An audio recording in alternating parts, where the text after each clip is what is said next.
A kind day to you all. I'm Kinsmark. I'm Violeta. Continuing on in the constant grind for currency in Black Squad. Because, apologies, I know we are getting a delayed start on the stream this evening. Because, hurricane prep. Because, you know, that asshole Harvey is coming out of the Gulf and he sort of wants... It's now a category 4. Yeah, he sort of wants to drown us. He's a dick. So, yeah, we had to square some things away and ate out as a family because we're sort of suspecting that it's probably the last time we'll have the ability to do so for several days.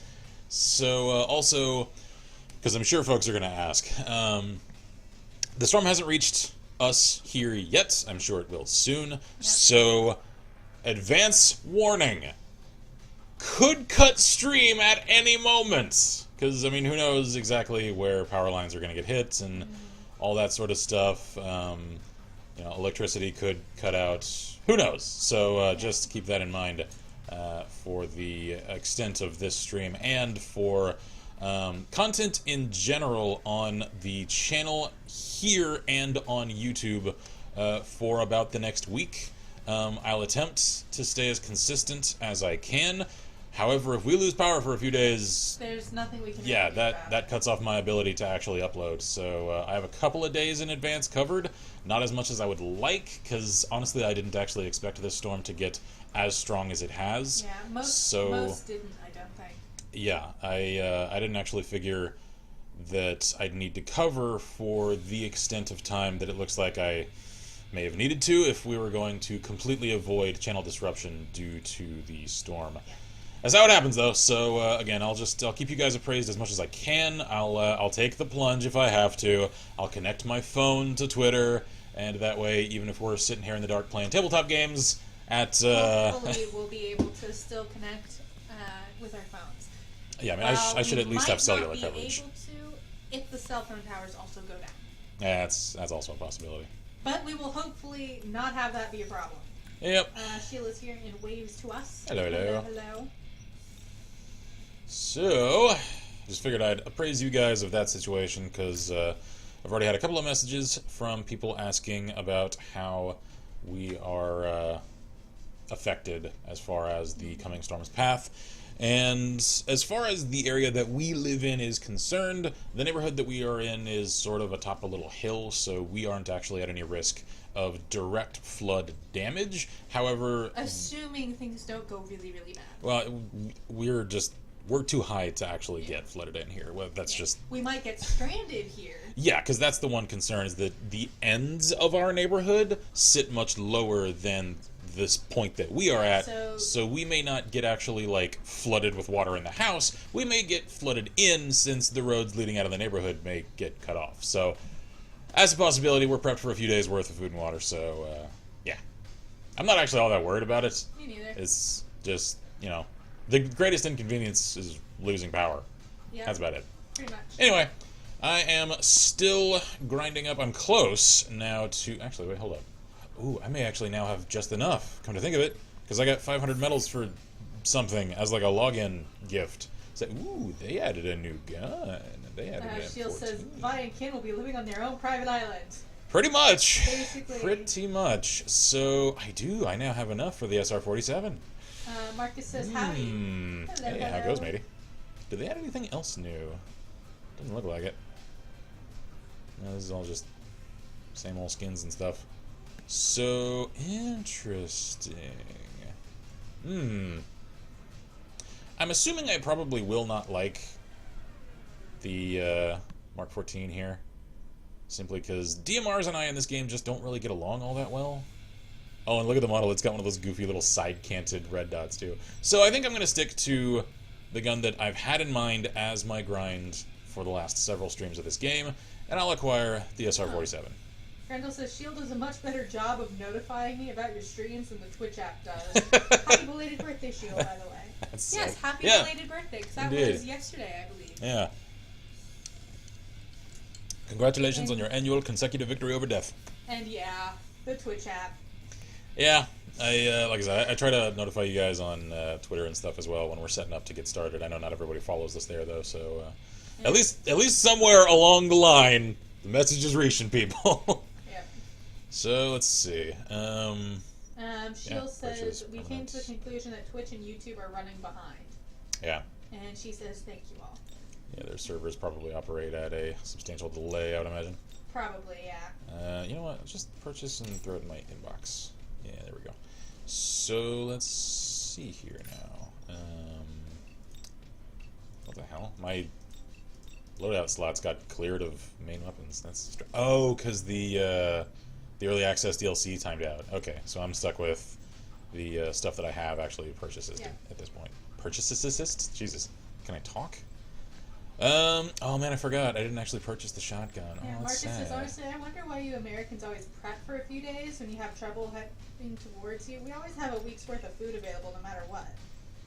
Yeah, different strokes, different folks. Yeah. And it's honestly not necessary here most of the time, simply because infrastructure and availability of stores and the size of the stores here is just much more readily available and larger than in, say, Europe. So, you know, there's a much greater assumption, there it is,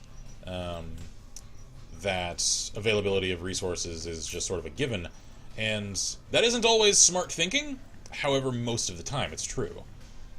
There is, however, a level of preparedness that most people don't maintain that they probably should, considering I can't remember exactly where I first heard this. It's very true, though, that common society in the modern day is just 3 days away from anarchy at any given moment.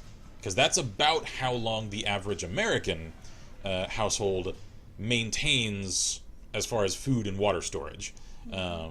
Generally, it's just what's in the fridge and the pantry, and that's enough to last you just those days.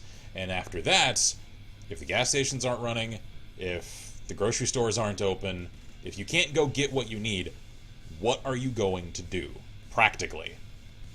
A lot of people start getting into messy, gray territory answering that question, especially if they haven't made other plans. They can't just, leave the affected area. Which is why, after stream this evening, I'm loading up my rifle just in case anybody gets any stupid ideas. Because, again, this neighborhood is safe, so some people, if they're really desperate, may come looking. Yeah. Hope not. Always a possibility, though. We do have weaponry in our Yeah, house, so we should be okay. There are several officials at the state and even federal level comparing the storm coming toward this area as on the same strength as, say, Katrina. Now, given the Houston area, most of the Texas coast, actually, is more infrastructurally prepared than, say, New Orleans, since New Orleans sits below sea level. Still think that's a horrible choice for a place to put a city that size. Oh well. There are, however, multiple cities of decent size here in Texas that also lack sufficient infrastructure to really ward off the worst of, especially the storm surge and the wind damage from a strong hurricane like is now coming. And I think a lot of people may have gotten a little complacent since it's about 10 years since the last time a strong one hit the area. I mean, that's not to say we haven't had some. It's just they haven't been that strength. Let's see. Ken says, God damn it, Ken, now I've got to go to the fucking grocery store. You're up in Canada, though. The hurricane's not going to hit you. No, it's the 3 days of anarchy. Yeah, I mean, that whole mentality thing, yeah. Alright, anyway. Let me, how do I... Game, what are you doing? I'm trying to get to the friggin' server, game. Is it froze? Did my, It froze. Oh dear. Technical difficulties! Well. Marcus says, isn't New Orleans sitting on top of a swamp? There we go. It sort of. I mean, it's sitting in the delta of a river. Yeah, it's in the delta of a river with an ocean to the south of it. It's not in a good position. No. Technically, Houston is sitting on top of a swamp. Thankfully, most of Houston is above sea level, though. Yes, it is. New Orleans is not. Nah. And essentially, they stay dry via the use of a lot of levees. So, whenever a levee breaks in New Orleans, that's when the really bad stuff happens. Yeah. And after the abysmal failure of FEMA's response to all of that affecting New Orleans years ago, as far as I can remember reading, I think they completely gutted just about all of the inner standardized policies and a lot of the staff positions of FEMA, and then just restructured it from the ground up. So a lot of folks are kind of looking at this incident as This is probably going to be the first test. Yeah, this is the first real test of new FEMA. Yeah. So we'll see how it goes for him. Let's see. Grendel says, "Screw it. I'll build my prepper bunker tomorrow. Blackjack and hookers." Oh, screw Blackjack. Grendel says, "No, I'm good at blackjack. Don't screw that. That's the one card game I'm good at." It's a Futurama joke. I don't care. Let's see. Grendel says, "New Orleans is sinking, man, and I don't want to swim." Same. Yep. New Orleans ends up destroyed every decade or so. I mean, it's sort of like Galveston here in Texas. Like, it's... Yeah. I don't want to make Texas out to sound like we just have superior infrastructure all around. No, we have some stupidly made cities, too. Galveston is one of them. It's on the barrier island. Yeah. You know, the islands that are geographically sort of meant to get in the way of hurricanes. Of course, Galveston natives do at least tend to leave. Yeah, well, they know what they're in for. Because Galveston has gotten leveled evacuate. once in its history. Like, they evacuate when things start going bad. Yeah. New Orleans doesn't seem to evacuate as much. I'm not sure why. Maybe it's because it's a bigger city, so there are, like, the percentage of the amount of people who evacuate is different. I think a lot of people also get into that caustic and self-detrimental mentality of, this city's stronger than any storm. And then they're just like, well, you know, stupid, selfish pride. We're just going to sit here and weather it and make ourselves look tough. And then they wind up getting rescued with helicopters. Don't do that, guys. Yeah, don't do that. Let's see. Mark says, fun fact about Canada, about 80 to 90% of our current landmass was literally under the ocean in the past. Well, I mean, most of Texas was also a seafloor several million years ago. Yep. Grendel says it's tragically hip lyric. Not sure if you culturally inferior Americans would get that reference. Whoa! Whoa! Hi there. Right there. Right. How's right it going, friend? Alright. Can I actually press this? Ooh, I can. Oh, cool. But yeah, so I'm not entirely sure, why people don't evacuate when they're about to get hit really, really bad, especially if they know it's coming. Yeah. We are hopeful that Houston will not need to be evacuated, simply because it's hitting landfall not here. Yeah, well, most of Houston is actually decently far from the coast. Yeah. So hopefully things will turn out okay. The main concern for us here in Houston is actually whether or not the storm stalls out. Because if it just sits on top of Houston and dumps rain, that's when we're gonna have a problem. Yeah, that's when severe flooding is gonna happen. Yeah. And this city's had enough issues with flooding over the last 3 straight years that I think it's fine if we just skip that little problem this year. Marcus says, on a side note, I'm currently trying to pickpocket Lucas Sims for his cowboy hat. Do it. I want that hat, damn it. I want that hat. That's my favorite line in Fallout 3. Yep. Brenda says, people generally don't react to things until it's too late. Yeah. Well, I mean, people are a reactionary species. Yep. So I feel like we already know what's we've seen it before, so we're at least reacting to what's already happened. But well, I mean, that's like the people that continually rebuild their houses along the edges of the Mississippi River. Like, what do you expect to happen differently next time? Like, unless you go with the hurricane-proof building methods and put it on 20-foot high stilts. And people will put in the cheaply made prefab homes on the shore of the Mississippi. I'm like, what are you doing? You know it's not going to stay there 5 years from now. For anyone who doesn't know, the Mississippi floods all the time. Yeah, it floods annually. That's how it works. Seasonally. That's how the river works. And it doesn't just flood a little, it floods. And people will make their homes within feet of the shore. Yeah. I think Robin Williams had a good little quip about that in one of his stand-up routines. Because they always interview those same people who just had their houses destroyed on the news every year. And their response is always the same. It's, oh, we love the view. Of what? Your house floating away? Maybe consider investing in some furniture that floats. Itchy face. Can't touch gun. Okay. recoil on this thing's a little more stout than I had imagined. She says there's a school near my grandmother that built a school right in the flood zone of the Ohio River. Jesus. The only thing going for it is that it's on stilts. City planning. 10 out of 10. Marcus says, can a better idea, houseboat.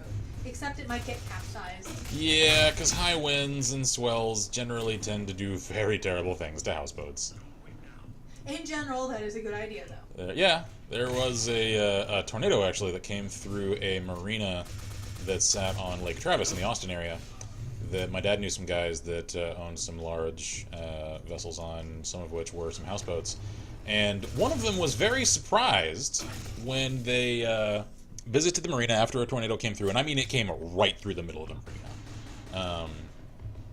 And for any of the landlubbers that don't know what the term marina actually means, it's basically a storage yard for boats on generally on a lake. I think marina is also the same term you'd apply for seashore. Essentially ship parking lots, really. Yeah. And as they came and checked out the damage, they realized that, oh man, these places are thrashed. There are, ships capsized all over the damn marina. One of them was sitting on top of the actual office structure where they would accept fees and stuff. Thrashed. And this guy was just I can't find my house. Where the hell is my damn house? And it just was not there. Well, a week later, some dude was deer hunting on his property a mile away, stumbles across this fucking houseboat sitting in the middle of the woods that had gotten thrown by the hurricane really freaking far. Yeah, the tornado. And yeah, that's why it wasn't in the marina at all. Because it got thrown half a mile away. Marcus says, I mean, you could just sail it away until the storm passes. No, you can't.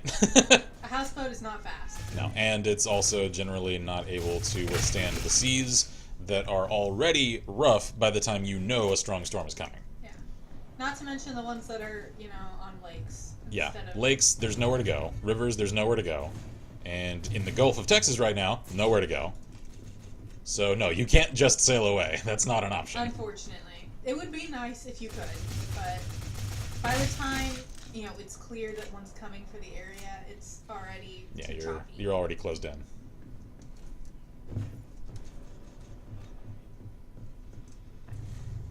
Hi, friend.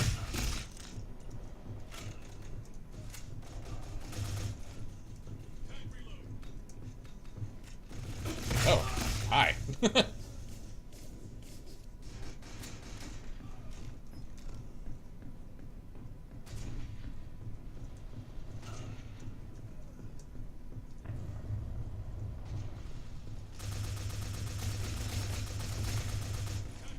This thing has a lower rate of fire than I thought, too.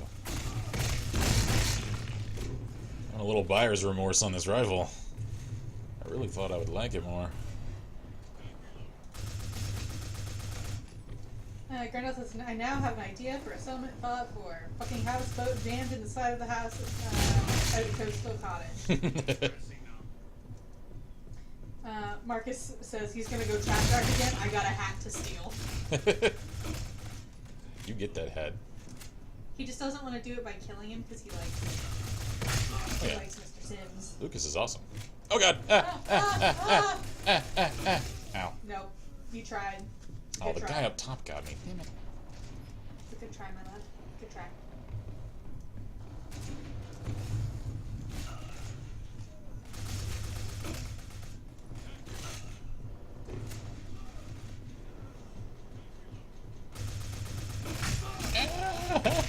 Ooh, damn. Well, I shot him in the head because I heard the crunchy noise. I didn't kill him, though. Shield says, trying to watch 3 live streams at the same time isn't easy. No, I wouldn't imagine so. I'd imagine that's a little challenging on the attention span. Hey, I got the match point. Sweet. Nice.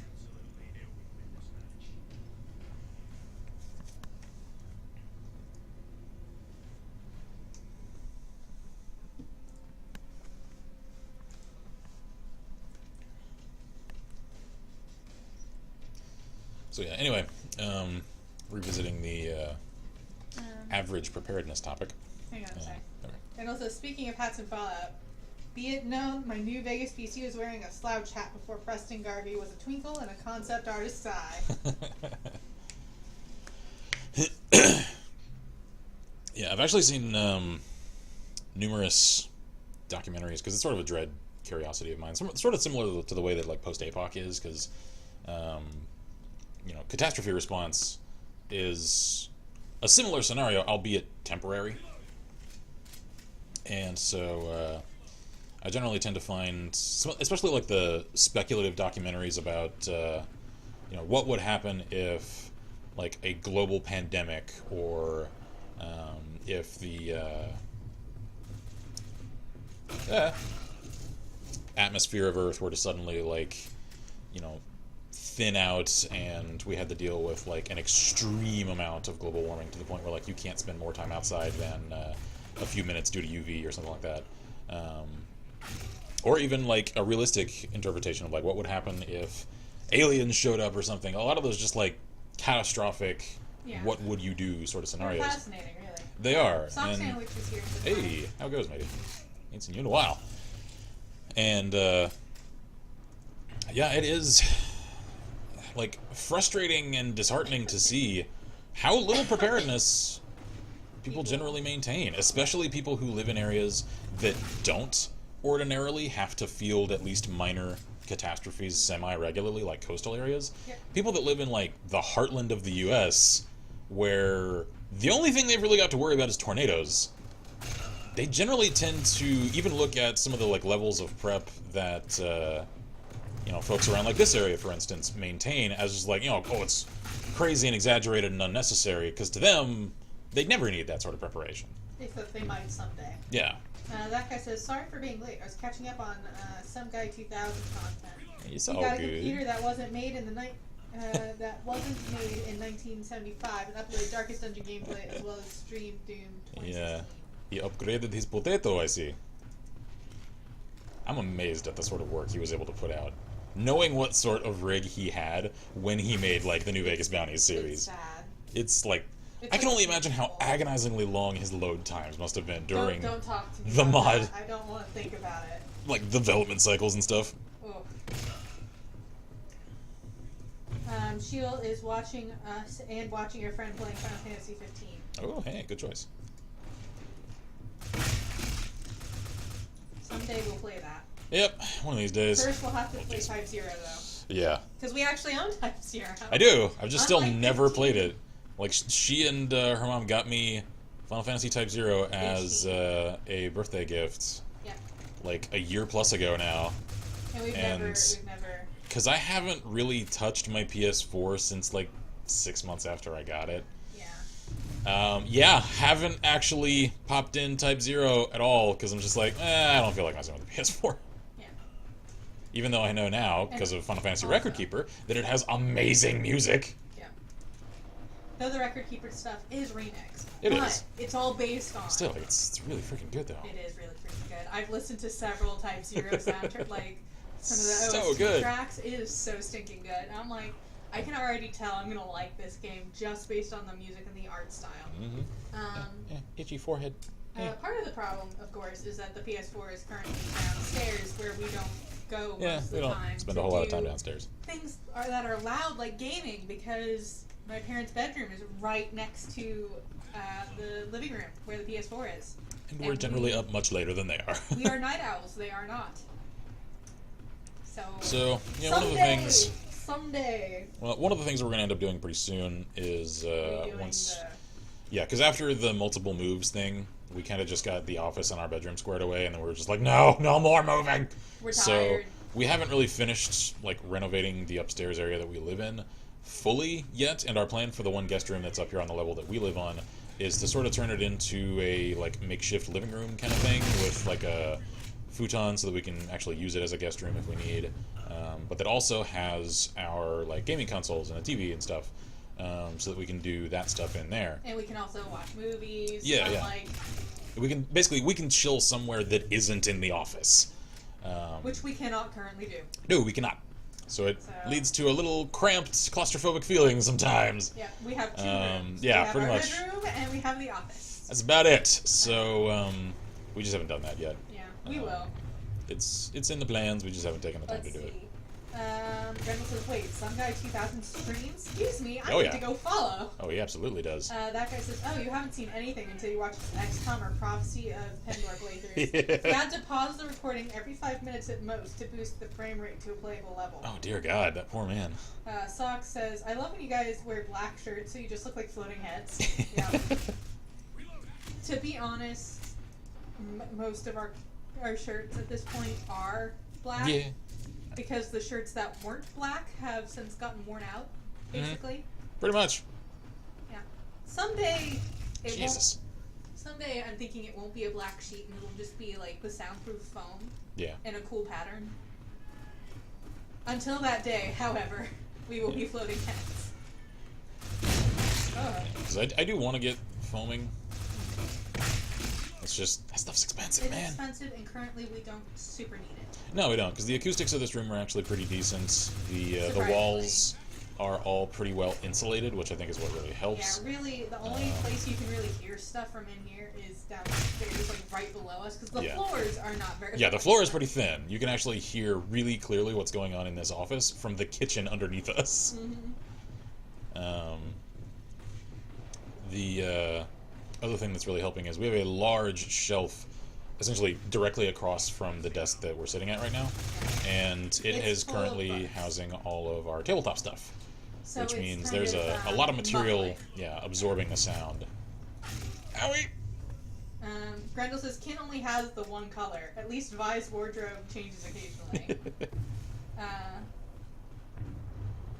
Wait, I have white t-shirts. I've got a new name for Kin, Mr. Black. Isn't that appropriate? Let's see. That guy says, it also helps that he wields profanity in life stories as Bob Ross wielded a brush. Oh yes, that man, very much. Yeah. And Grendel says, some guy is a beautiful person who writes beautiful, heartfelt dialogue. The thing that I like about his dialogue is that it feels real. Yeah, it feels like it's the way real people talk. Yeah. It's not the stilted of a lot of games. Even stuff that's in, like, Fallout, where, like, you get people that will over-formalize, like, say, Brotherhood of Steel characters, and it's just like, no, that's not how people talk. Like, oh, well, they're an officer in a paramilitary. Yeah, I know people in the military. They don't talk that way. Yeah. She'll suggest green screen. Oh, no. Because then we would be, floating heads. We'd have to have green t-shirts, though. Well, no, unless we just wanted our bodies to just, like, if we don't want to be floating heads, we wouldn't want green shirts. Well, I mean, okay, yeah. I hate having to deal with green screen. Oh, I know you do. It is a hassle and a hell. It is. Hi, friend. I've done green screening, and God, I hate it. Yep. So, the only thing you can ever expect me to use green screening for is doing, like, special effect clips in the higher production value reviews that eventually we do want to end up doing some more of. We just aren't yet. I just don't have the time for it anymore. No. Now that we're doing daily content, and I enjoy doing this more, so... Yeah, so I feel like it was a trade-off, but it's a worthwhile trade-off. Yeah, like, I do want to do more, like, full-length reviews and stuff like that. Yeah. It's just a matter of finding the time. Yeah. And that may end up getting pushed to a point where I can afford to, like, pay an editor or something so that I can do the reviews and an editor can do, like, the daily stuff. Because there's two, essentially, formats that I'm not sure I'd ever want to give up creative control to even an editor that I trust, just because I have my own personal sense of timing and flair that I don't necessarily trust anyone else to fully comprehend or replicate. And that's my Mod Spotlight formats, and then the editing of those longer format reviews that I've only done a handful of, because I'm very proud of them, and I feel like I strike a semi-unique style when I do them. So,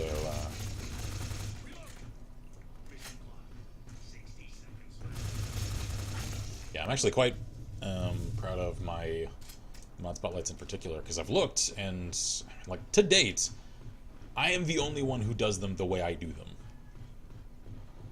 which is to say super condense, lots of glamour shots, as I've started calling them, with as detailed commentary that is as concisely scripted as possible throughout. Like, nobody else does that. Everybody else is usually all just either more glamour shots than explanation, or a very short explanation that doesn't really cover details, or it's very informal and you can tell they're just kind of making it up as they go, and so that sometimes means they're not getting stuff 100% correct, or they leave stuff out. And that's not to say that any of those are poor formats, it's just that they're different from mine. And so I'm doing things in a unique way that I'm proud of the results of, so I like the fact that that really does set me apart, and that it's not me just doing things differently to do them differently. It's just that that's the way I started doing it, and then it wound up that no one else does it that way. Mm-hmm. I'm very pleased with that. Mm-hmm. Not, however, pleased with my KDR here. That's because you were distracted the whole time. Well, I'm off today. I don't know why. I'm going to change my modes.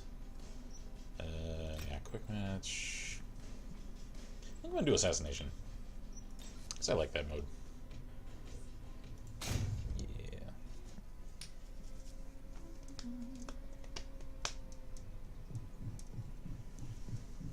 Alright, let me actually watch this guy, because he's got the MPX, which was the other gun that I was thinking of getting.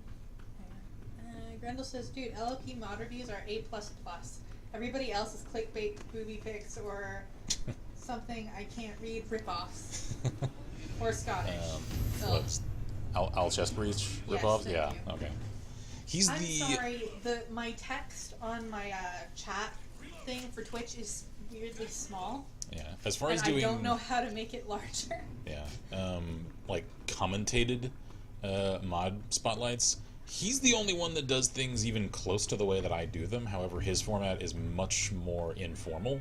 Mm-hmm. And while I definitely respect him for the tremendous amount of work he does, his style is just not really for me. Super excited! Yeah? Miss TARDIS says Hey. no! How it goes! Hi!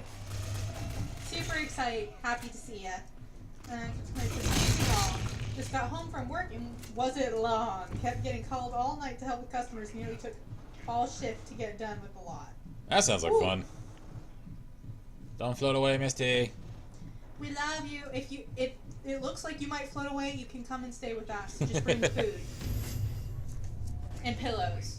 Trust me, you'll want to bring your own pillows. So, anyway, what was I talking about? Oh, yeah. Miss T says, lolkin. So, yeah. And it's a surprisingly happy response to my arrival. Yeah, I'm in a slightly bouncier mood right now. Sort of. I'm in a weird, like, excited yet really drained sort of thing. So I'm a little bit weird. I apologize. Got the assist. Hit. See you. So where is the? He's right in there. Okay, he flanked around. Ow. Nice shot. Oh, somebody got him though. There we go. Come on, dude. Misty goes, yes, I'm quite familiar with that sort of mood fight. At least you understood my explanation. I wasn't sure I understood my explanation, so it's all good. It's like, it's also, I'm in that mood where I kind of want to write, but I'm kind of scared that whatever I write will be really, really strange. I know that feel. Like, and not a good strange, just weird with the whole, what even was this? I found a few of those in my old school stuff. Things that I wrote just because I wanted to write something. Whew! Oh, they weren't always very good. Sometimes they were distinctly not. I've got a journal of my old like song lyric ideas. Oh yeah. From when I was still in a band. Which for anyone new around here, yeah, in high school I was. We weren't particularly good. It was fun though. Yeah. And whew.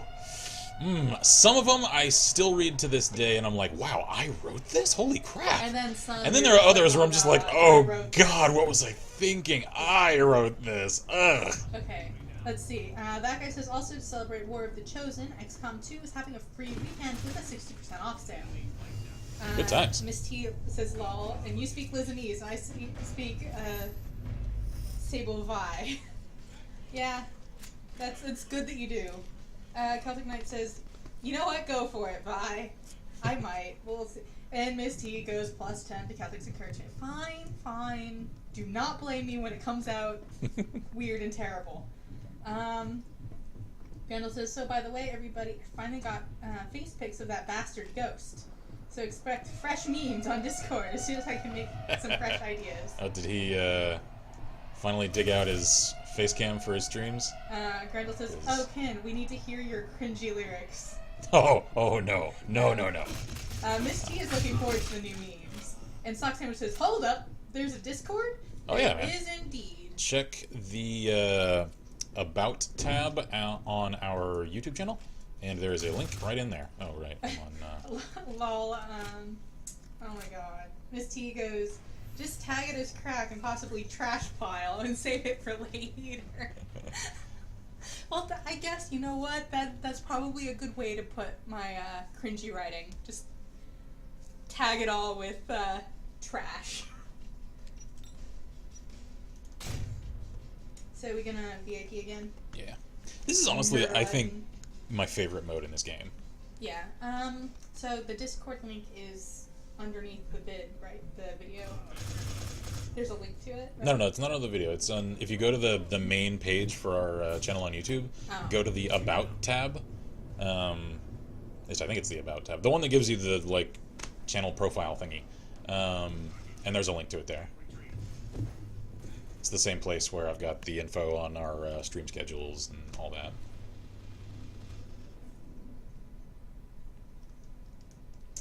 Miss T goes, writing is like pottery. Every iteration gets a little better. Hopefully better. Let's see. Grendel says, Ken is terrible at both. And then Miss T goes, Ken is a banther with writing. No joke. I mean, it's the Look one thing to I've the got. sky. Stare the sun down. Come at me, Zeus. Anyway, Don't. Why would you say that with the storm on the way? yeah. Don't Just tempt fate. don't do as our president did and stare at the sun without protective eyewear. Don't do that. That's a poor choice of actions. Misty goes, oh, where's this map placed? I have no idea where this is supposed to be. I think it's set. I'm guessing from the characters it's somewhere in China. Hi! Grendel says, well, Christ knows, King could be a potential, or could be a phenomenal potteryist. Couldn't defend that, did ya? No, I'm not good at that. I have tried, because once upon a time I was an art student. Yeah. The two places where I really fail Pottery. are pottery and weaving. Me and threads, man. No. Me and the string, we don't get along. Ow. Neither do I and the VIP dude, apparently. Owie. Anyway. Misty goes, stare the sun down. Like, I tried to make my own Dreamcatcher at one point. Ooh, I finished it. I got mad several times. It's okay. That guy says, also, just realize that of all the school classes I have right now, my online class takes up the most space in my bag. How? That's funny. Sock says, I don't know how to join the Discord with the server ID, so that's that. Oh, can someone who is in Discord make a link for him? Or can only mods do that? Maybe only mods can do that. I have no idea how to do anything, I'll be honest. If need be, I'll get one here in a second. Miss T says, well, those characters do say China in Chinese. Oh, well, there you go. Let's see. I somehow managed to whiff all of those shots. Because the muzzle jump on this thing is insane. Miss T says, I think only mods can do that. Okay. I don't understand how Discord works. I don't pretend to understand how Discord works. So I'm just gonna sit here and say, I'm sorry, I don't know how to help you. Yeah, you down with the disco? Nope. I only own it because you made me get it before I went to Norway. Yeah. Literally, that's the only reason it's on my computer at all. It's handy. Especially now that they're actually starting to implement stuff like screen sharing and whatnot. Yeah. They're really, really trying to compete with Skype, and honestly, I think they're starting to win. Grendel says you should try reenacting that pottery scene from Ghost with Ghost. Oh. Maybe you'll learn something about yourself, kid. Damn. Wow. Well frickin' played, laddie. Dude. You know what? Misty says this is the most dangerous drinking game. What? Drinking game? Are you taking a shot every time I die? Because let me tell you, your liver will not be happy with you. Don't do it. It's not worth it. I'm not that good at this game. Misty goes, also, Discord is a good competitor with Mumble. Yes, it That's is. true. Yeah, it's starting to leave Mumble in the dust, really. I think Mumble almost got somewhere, and then Discord came along and kind of blew it out of the water. It's absolutely demolished TeamSpeak. Oh man, Misty goes, I drink every time you die, Ken. No! It's mine, so it's not as dangerous as it could be. Okay, well. Just don't do anything hard. Yeah, don't start taking whiskey shots when I hit the ground, because otherwise you will too. It will be bad for you. Heh. Run. Ow. Oh, no. That's a shot. Hopefully it's good wine and you're just taking some sips. Also, good wine should be sipped and savored. I like wine. Now I want wine. Man, I am in a weird headspace right now. Lady Nocturne says, I'm probably a bit late to the party, but the thing I can't pronounce that you got kind of close to pronouncing last time. What? Russian. Hello. Oh, damn it. I forgot. Shit. I don't remember. It's okay. Because I was streaming in the middle of the explanation, I so... think that's what that is. Maybe I'm wrong. Maybe it's a different word. I don't know. I have no idea. Miss T says it's a nice sweet white wine. You might like it, fine. Sounds like one I would enjoy too. Yeah. I'm iffier about white wines than I am about red, but there are some that I really liked. There's just fewer of the ones I really like. Let's see. Brenda says, wait, I'm not supposed to shoot bourbon while I'm watching stream? Shit, I've been doing it wrong. No. You can do all the bourbon you want. Just don't slam it every time I die, because, like I said, otherwise, if you do, you too will die. Misery. Your poor liver will decide to host a rebellion. Was hello in Russian. Oh, okay. I was correct. Okay. That guy says, I saw a YouTuber do that once with CSGO. When someone died, the dead person would take a shot. When someone got a knife kill, everyone else took a shot. If you got killed by a knife, you took 3 shots. By the end, they weren't aiming, just looking at the walls around them and giggling. Yeah, the closest to that I've done, and I've talked about this in the past, is the drinking chess that my old roommate and I did in college, which is really punishing to aggressive chess players. Because instead of if you lose a piece, take a shot, no, it's if you take a piece, you take a shot. And we were doing it with whiskey. Is the one time he won. Cliff won. Yep. I mean, Ken. I mean, no. Oh God, my real name! That's already public knowledge. Already public, yeah. Grendel says, gonna try to pronounce Russian greetings, but you never try to pronounce my full username. What? Grendel is Yalgren? Yeah. It's not that tough. Yalgren? I don't know. I'm terrible at pronunciations. I'm just gonna go ahead and let you know that. I'm gonna end up saying it out loud on camera soon anyway, because the announcement that I'm gonna make as far as an actual video on the channel proper about the VidMe channel is also the same one where I'm going to start the new tradition of periodically giving shout-outs to our supporters. Yeah, our Patreon supporters and our Twitch subscribers. So yeah, you're gonna get a call out there, matey. Miss T goes, drinking chess.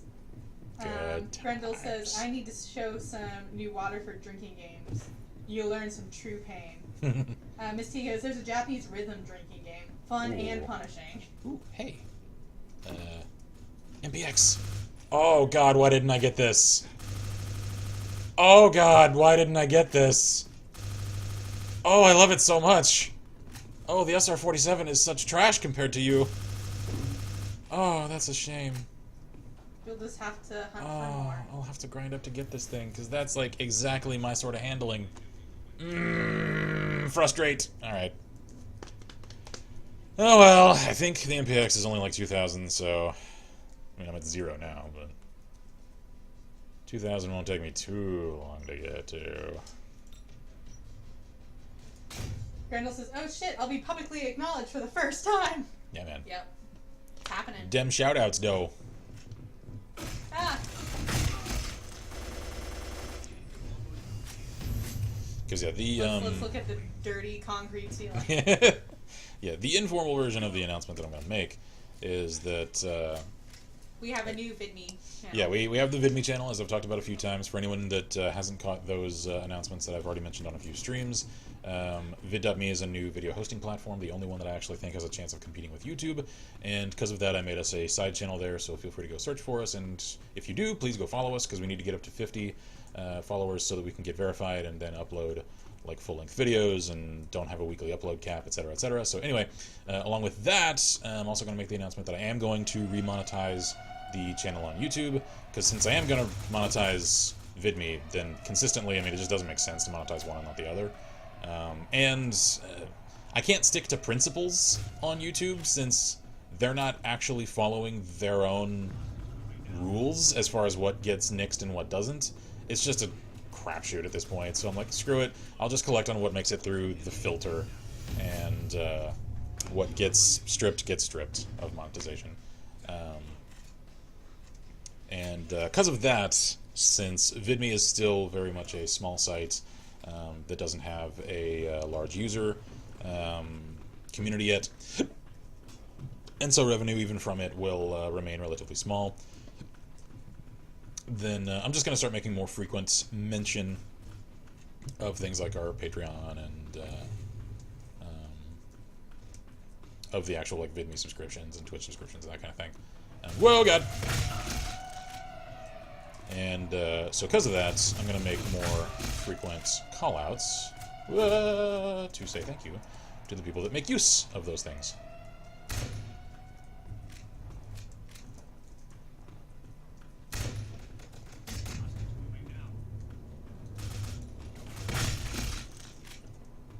Dang, I am taking these guys apart. Marcus is back and says, "Good news, mission accomplished. The hat is mine." Good. Sheila is back and says, "Let's send the short one to go to the garage to reset the router. Gotta love standing on a 5-gallon paint bucket to reset it." I mean, what's the worst that could happen? Miss T goes, "I feel like I should be taking a sip for every kill this round."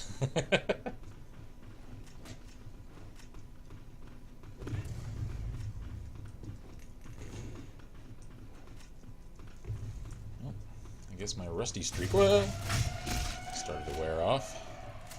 That's good. Have a granata! Oh, there was no one there to accept my granata gift.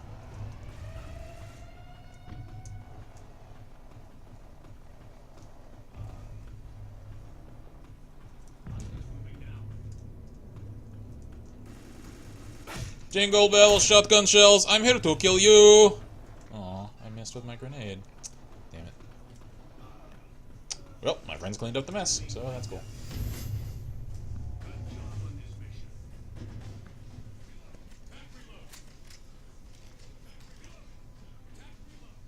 I hate it. I know, me too.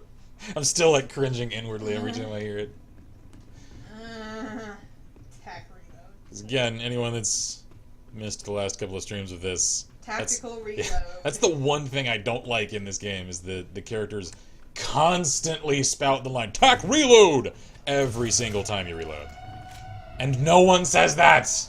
Like, no one! It's not a thing people say out loud. It's just tactical nonsense. Gotcha.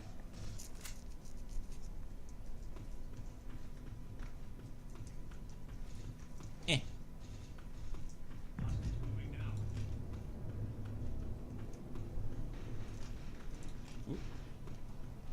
Oh, you think... How about taking a shot when they say tactical reload? Oh, God. No. That is a fast track to liver poisoning. Yep.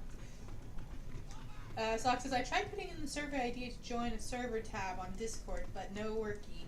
Oh, really? Okay. The code may have timed out or something, because I did that a long time ago. Yeah, we might have to... So, yeah, here, let me...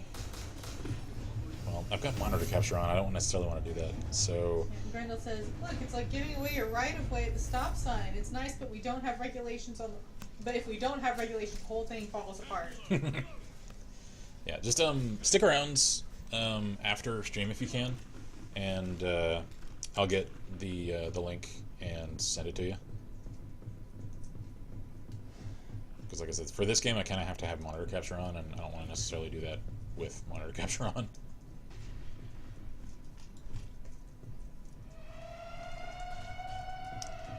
They're in.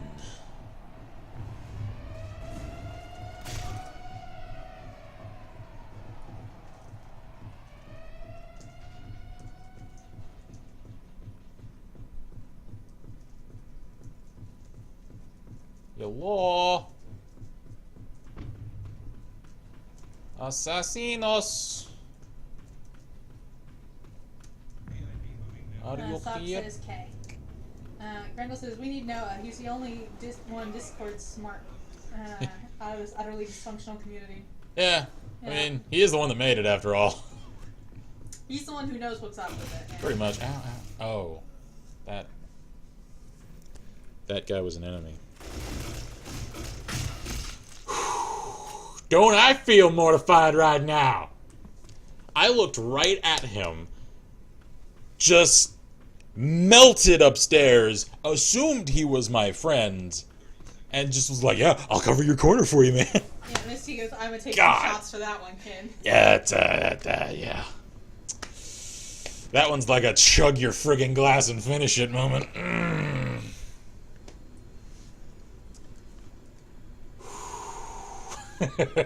Oh, this guy's got the lefty configuration. There you go. Lefty avenged me. Sweet.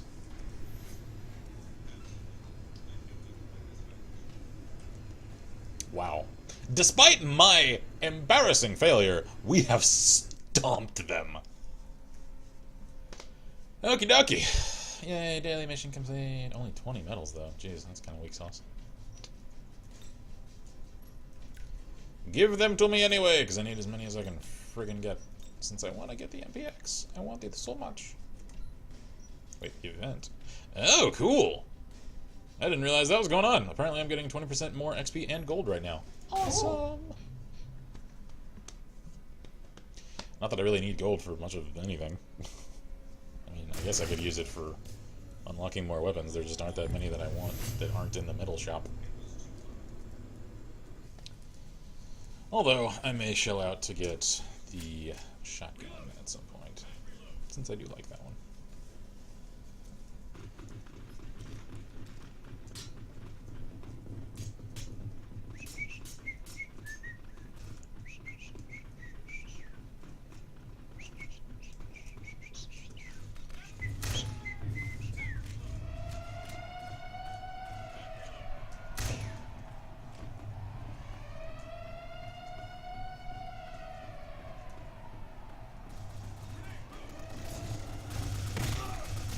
Get wrecked! Misty goes, "Surprisingly, haven't been taking as many shots as I expected." Thanks? Given what I know you're taking shots for, that's, sort of a ding to your faith in me. It's okay. It's fine, though. It's quite warranted, honestly. Yeah. Like, as you can plainly see. I like this game, just not that great at it. Just giving her an excuse to drink No, wine. no. Because she likes the wine. Just adding a little fun structure to it. Yep.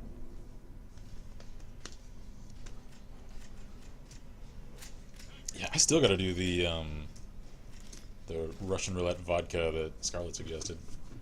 I haven't forgotten. I just haven't, like, done the prep for it, because that one we've gotta, like, make the trays and pour the shots and everything.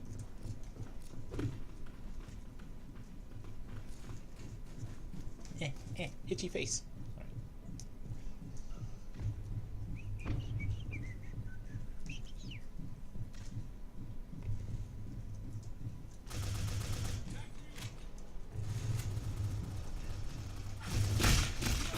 Popped their sniper. Oh god, they are all over there.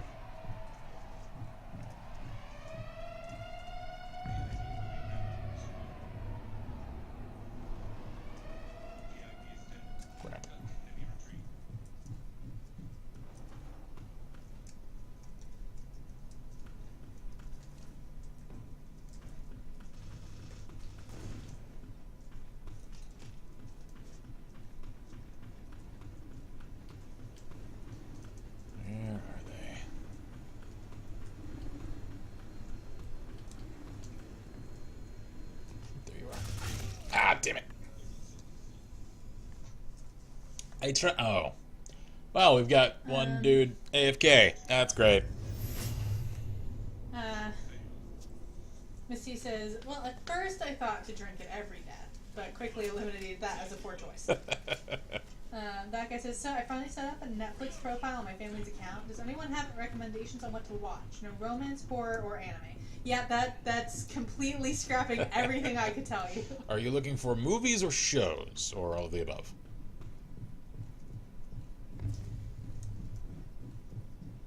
Miss T goes Star Wars, Clone Wars, Rogue One. There are a few Star Trek as well. Yeah, that's about the extent of what I would probably say. Luke Cage is pretty good. Yeah. What else? Whoa. Oh god. Oh god. They are all right there.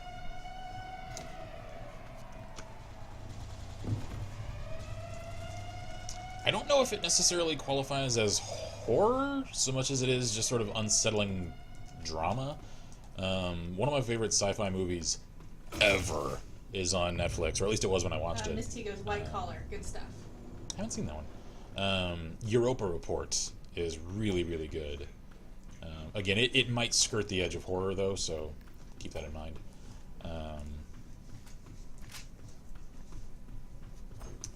What else? What else? What else? Man, I've seen some good ones on Netflix. I haven't watched Netflix much lately, so I'm spacing on the titles. Dude. Okay.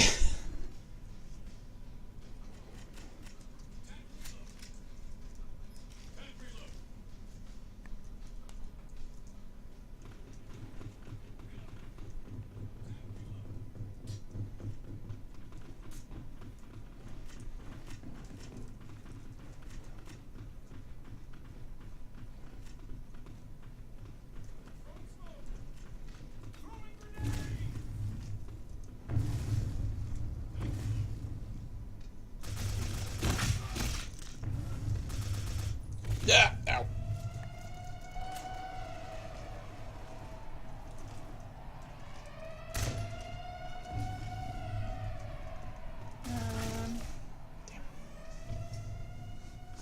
Miss T goes Arrow of DC is good as is Sherlock. She's a sucker for West Wing. Let's see. Grendel says, not relevant to this discussion, no horror, but one of my favorite movies on Netflix is Creed. Ooh, that one. I've seen it. It is the most unsettling movie I've ever seen. Sock says, speaking of horror, you need to play Re7 on stream sometime. Oh no. That guy says, I wanted to rewatch Last Airbender, Drake and Josh, and Hardcore Henry. Prior two aren't on Netflix, and the third is only on DVD. Gotcha.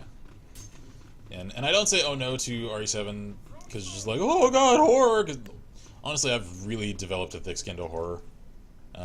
It's just I've seen about half of a full Let's Play of it, so one, the shock value is kind of lost on me, and two, that's one of those games that I would get angry at while playing, because it makes no sense. None. All of the tension in that game is completely artificial. It's honestly one of the weaker in the storylines, as far as what people consider of the good games, because like, obviously, 5 and 6 were abysmal failures on the story front, at least as far as the ability to take them at all seriously. 7 tries to take itself seriously, except it compromises itself at every turn. So, no, I... And Sock asks, why not Undertale? And that's No, because no. we wouldn't like playing it. No. For pretty much well, not the same reasons. Just, one, again, I've already seen a full Let's Play of it, so the impact of a lot of it is lost on me. Because I think the strength of Undertale is really in its first-time experience. And I can tell just from watching it that it's a game that, while I really enjoyed watching it, and I praise the hell out of its story, I would not enjoy the actual mechanics of playing it. I would find it tremendously frustrating to play. I can hear the start of the rain. So again, apologies in advance if the stream cuts out, because, you know, hurricane's coming and all that. So that might affect the connection. Yeah, there's a lot of those games that I also avoid a handful, like Undertale, because I have the audacity to form my own opinions about them, and those opinions are sometimes counter to the rabid and vitriolic fan bases that a lot of them have, and I just don't care to attract the slavering hounds that can't stomach the thought that somebody might not have a 100% positive opinion of their glorified game. And I just says, oh geez, want to crucify your channel? Do a really nonchalant genocide run. Act excited as you kill pirates and insist Frisk is a girl. You mean play it like any other RPG? Also, Frisk... Well, they're intentionally androgynous. They're intentionally androgynous, and the genocide version of Frisk isn't Frisk. Yeah, it's Kara.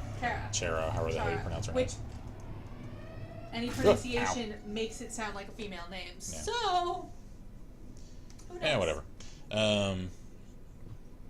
So yeah, that's one that, like, because I do have some misgivings about not so much the actual story in a vacuum of Undertale. I have more to do with the meta level message that it's trying to send. I don't think it's an entirely healthy one, and because of that, I have some criticisms about it that I'll cover in carefully phrased detail in an editorial video that I've had in the plans for a while now. It's just one that, because again, I know how touchy and defensive the Undertale community is. I'll have to phrase it as impeccably carefully as I possibly can to at least mitigate, because I know I cannot possibly completely avoid the intense backlash I will receive from it. The opinion is what it is, though, and because people have, on multiple occasions, asked me what I think about Undertale, I'll give them the answer. They just probably won't like it.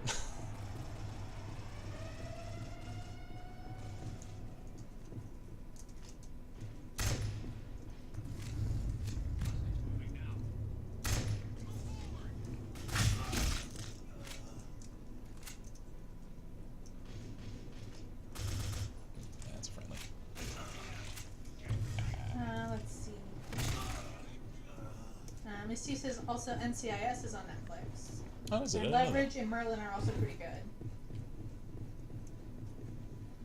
She's a Netflix fiend, not even gonna lie.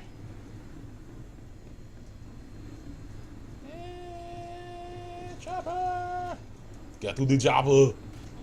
I made it to the chopper. Alright. So, let's see. I'm trying to think of some of the others that are sort of on my don't touch it list. Because there's a few.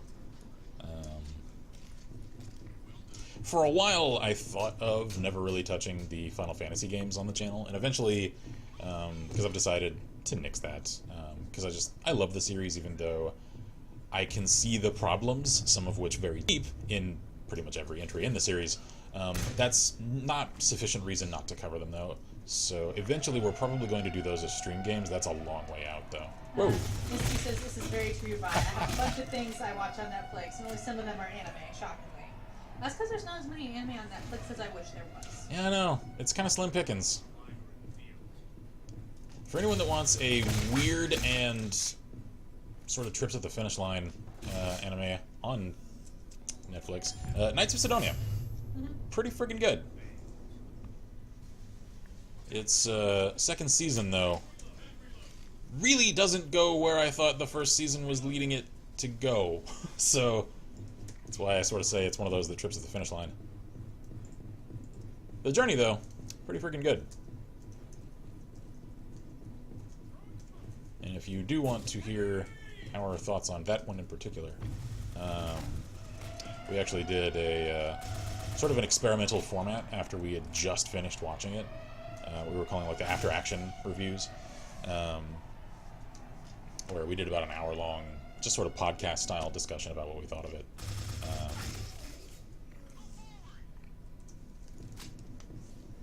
And we were going to do that says for Knights of Sidonia, best Muse song.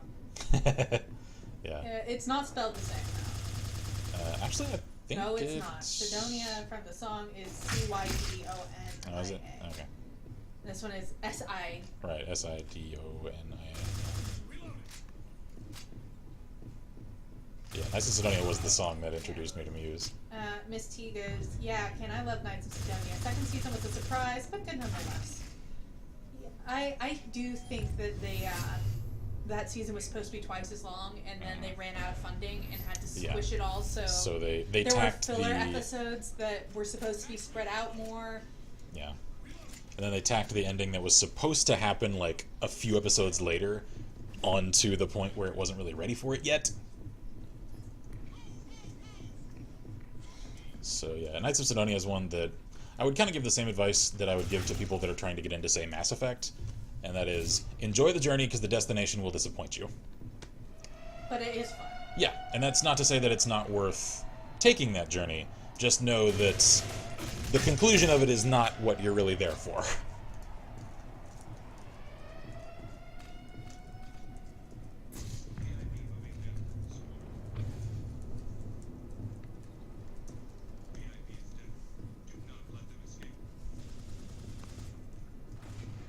To Knights of Sidonia's credit, however, it has one of the coolest theme songs I've heard in an anime in a long time. First season. Yeah, the first seasons, anyway. Let's see. Miss T goes, like life. And that guy says, I still enjoy the Mass Effect 3 ending. Yeah, I don't. No. Not even a little.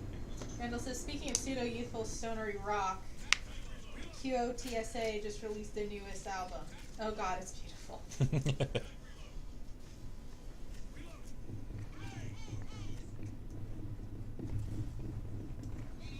Randall goes, getting deep here, AT. That guy says, my shepherd killed the Reapers and retired to the edge of the galaxy with Jack. Except he died. Yeah, you don't get to retire to the edge of the galaxy. You die. Like, sorry, that's how all of the endings pretty much go.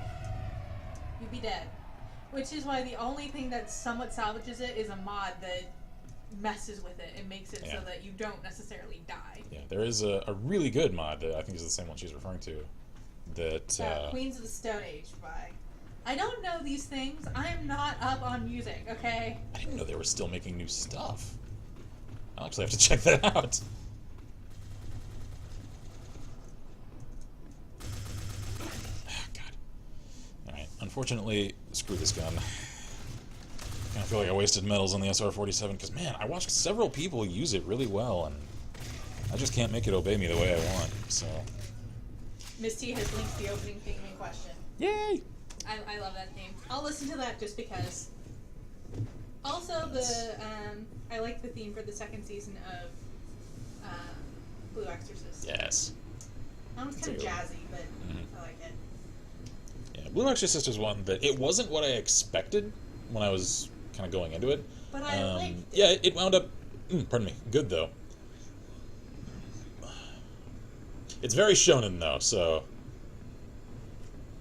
just keep that in mind That guy going says into it. destroy ending. With a high enough war asset score, the final scene before the credits is Shepard breathing beneath some rubble. Color me skeptical of his ability to actually live. I didn't think that he was breathing. I thought they just found... Oh, he was. I know what they're referring to. Really? Yeah. I thought they just found the helmet. Yeah. I think that was their attempt at trying to say that, because that's the only one that Shepard is even slightly hinted at living in, that's the one that is canon. However, I hate it because it makes Shepard out to be a genocidal maniac.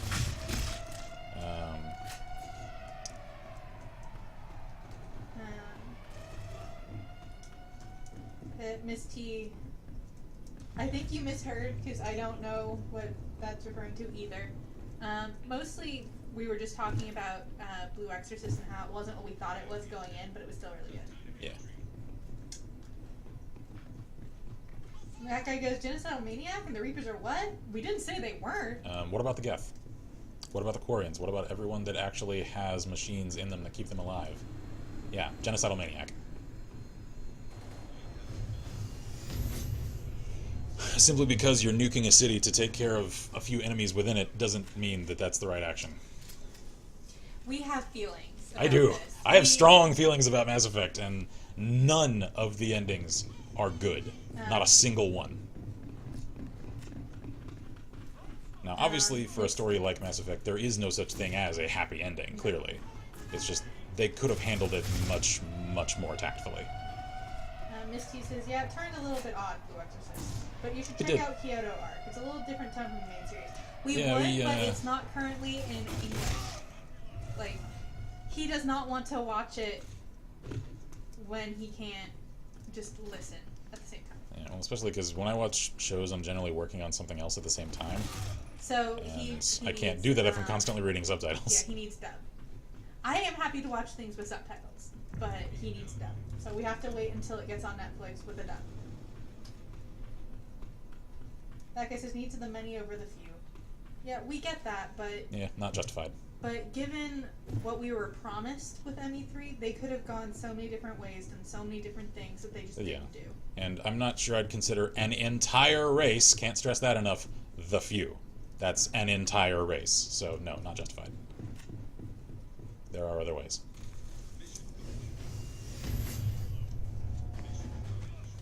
Two entire races, actually. Because again, Quarians.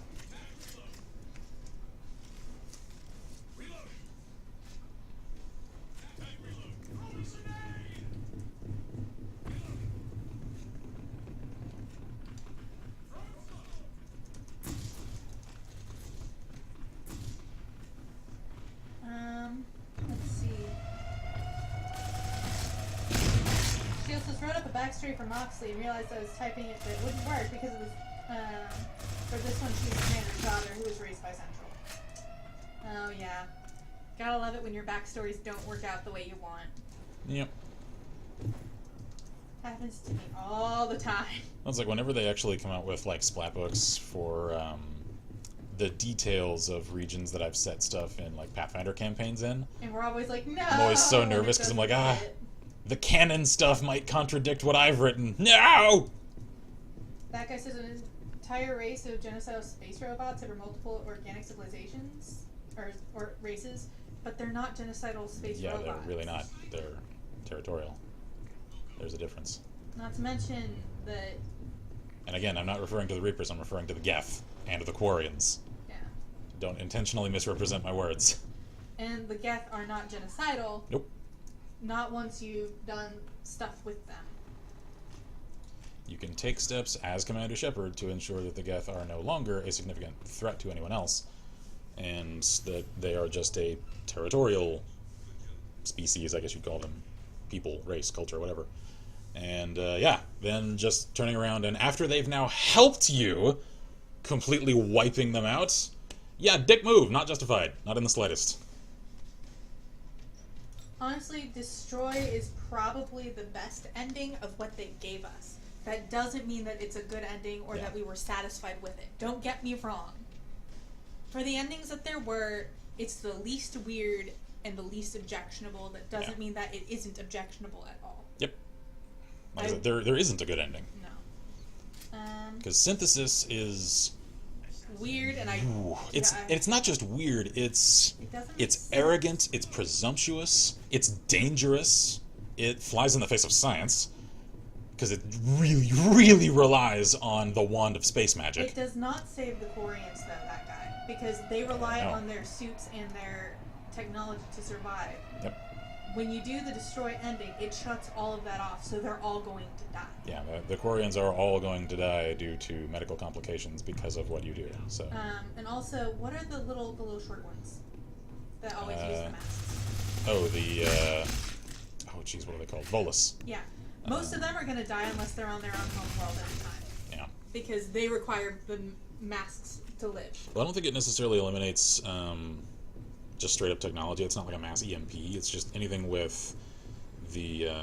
because this is where it starts to get into weirdly arbitrary sci-fi lines, because it starts to say, well, anything that constitutes an electronic consciousness is what gets wiped. Well, where do you draw that line, honestly? And as much as people can say, well, VIs don't count, AIs do. Okay, quantifiably define that line. You really can't. So again, that's it. All of the endings rely upon the wand of space magic, and are We therefore know that, very guy. weak. We're not talking that the Reapers are not territorial. We're not talking about the Reapers. We're talking about killing all the Geth. Yeah. Which is what the Destroy ending does. Yep. It kills all the Geth. An entire race, an entire species, gone. We know exactly what the Reapers were meant to do. Oh, yeah. If there was a way to just destroy the Reapers, sure, go with that. The thing is, there isn't. Randall says, I still need to actually play Mass Effect, so I have any goddamn clue what you're talking about. And Mystica's right, me too. Yeah, sorry for the semi-spoilerific discussion here. It's just, again, we have deep-seated opinions regarding the Mass Effect storyline and the incredibly disappointing nature of its conclusion.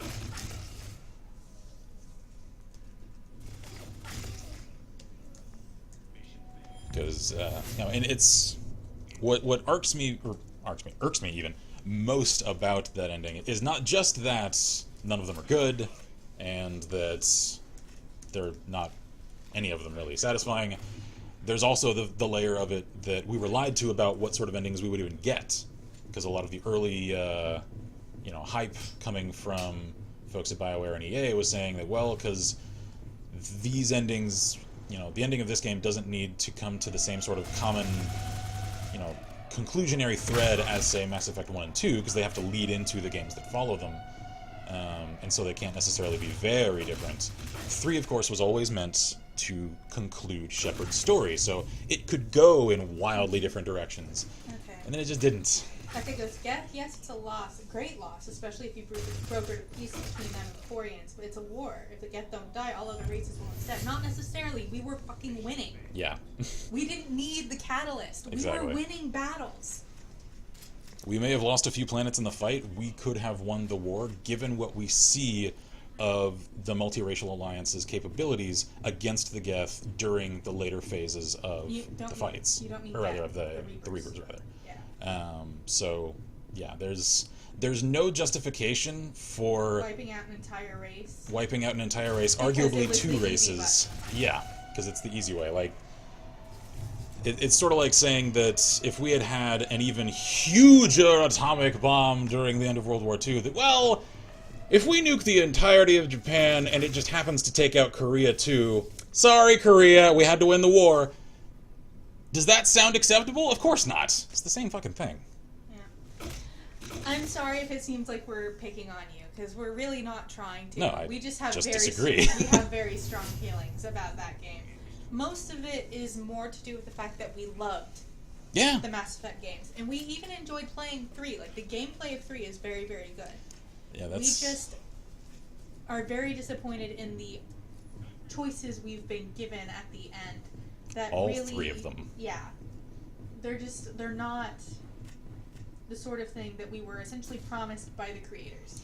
Yeah, and the thing is, like, if I were to see the ending of Mass Effect 3 in a mediocre or subpar sci-fi story or game, I'd say, it's alright, it's nothing too terrible. Except it's not in a mediocre or so-so sci-fi story or game. It's in a fucking amazing sci-fi story and game series that the entire lead-up was so good for. And to have soared so high only to crash and burn so hard at the very end is what makes it so disappointing and disheartening. Yeah. It's because we wanted it to be more than it was. Yeah. Because we were told it would be more than it was, and we wanted to believe that. Yeah. Because we loved it so much. Yep. Like I said, the main issue that frustrates me is that, one, we were told that, and this wasn't just speculation, the devs straight up said the endings can go in wildly different ways, and that's what we're planning on. And then they straight up lied about that. That's not the way the game ended up. And I'd actually call it one of the most deceptive marketing campaigns in the last 10 years of gaming history. Almost every single piece of promo trailer material made for Mass Effect 3 was a complete and total fabrication that had nothing to do with what actually happens it had in the game. no relevance to actual events in the game. And I wanted it to so bad. I know, so did I. Like, that heart-wrenching Honestly, trailer. You guys remember the one that kept track? Tor is the same way to me. Yeah, exactly. That really cool, the Old Republic Star Wars trailer that was awesome. It was like, Square Enix Advent Children style graphics. Like, it looked like a movie. Like, my dad actually saw us watching it on the computer and goes, when is that coming out? When is that movie coming out? And we're like, no, that's a trailer for a game. And he's like, shit, now I can't watch it. So, yeah, it's that same sort of thing. We're like, yeah, the trailer's awesome. It has no bearing on the game, though. And the same goes for almost all of the promo material that was made for Mass Effect 3. Like, that heart-wrenching cornfield with the little girl and her doll thing that anybody that saw those was all just like, is this the level of drama we're in for? Like, that never happened. Nothing even close to that. Like with Shepard, leading a freaking army to start fighting the Geth on foot even. Yeah. With tanks, with fighters. Seeing the aerial dogfight happening with Alliance and Turian fighters in atmosphere on Earth. Sure, you could say that it's implied to have happened when the Geth first... Or not the Geth, I keep saying that. When the Reapers first show up. We don't see that happen, though, and we as Commander Shepard, as the player character, never lead that assault. It just doesn't happen. I wanted it to. That guy says, regardless, I walked away with what I expected and didn't expect from the start. It's a war and people will die. Thane, Mordin, Edie, the Geth. Yeah, the problem is all but Mordin, I felt like the deaths were just for death's sake. Thane's was completely contrived.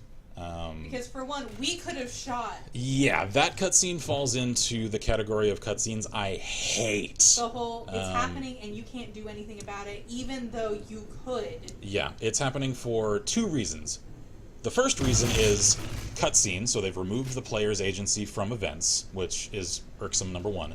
And then two, if you watch the choreography of that scene closely, all three people in your squad at the time that Thane gets shanked, sorry, spoilers, have a clear shot on Kai Lang. Clear shot! At his spine, at his head. And you can't say, oh, well, they didn't take the shot because he's in close combat with Thane.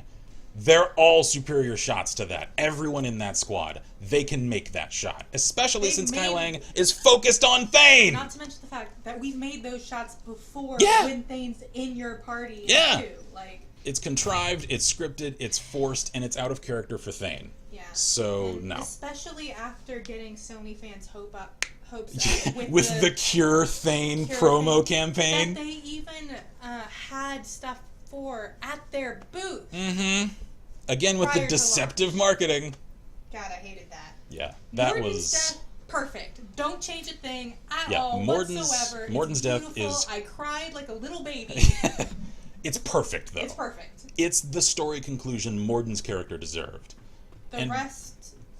Certain elements, I say certain, of the Quarian conflict in 3 were also very well done. I just resented the fact that I was forced into a conflict that I didn't really want to actually have happened. Because of what we did in 2. Yeah, because the entire drama storyline in 2 about preventing the war between the Quarians and the Geth, all of your actions are completely discarded and thrown out the window and they're meaningless. Yeah. And then there was the whole, we have to sacrifice Legion for some reason. Yeah, that one It's like, didn't you can't back up his systems? Yeah. Especially since we know he's transferred platforms in the past. Why we can't just do that again? Yeah. So, in order to get the whole they're not going to kill each other ending, you have to sacrifice Legion because they say so. Because plot. Honestly, that's what a lot of 3 was for me. And I think that's why I started getting more and more disappointed with it. And it's not that I don't expect people to die in a war story, because I do. I just expect it to make sense. Yeah. And I would have been okay with it.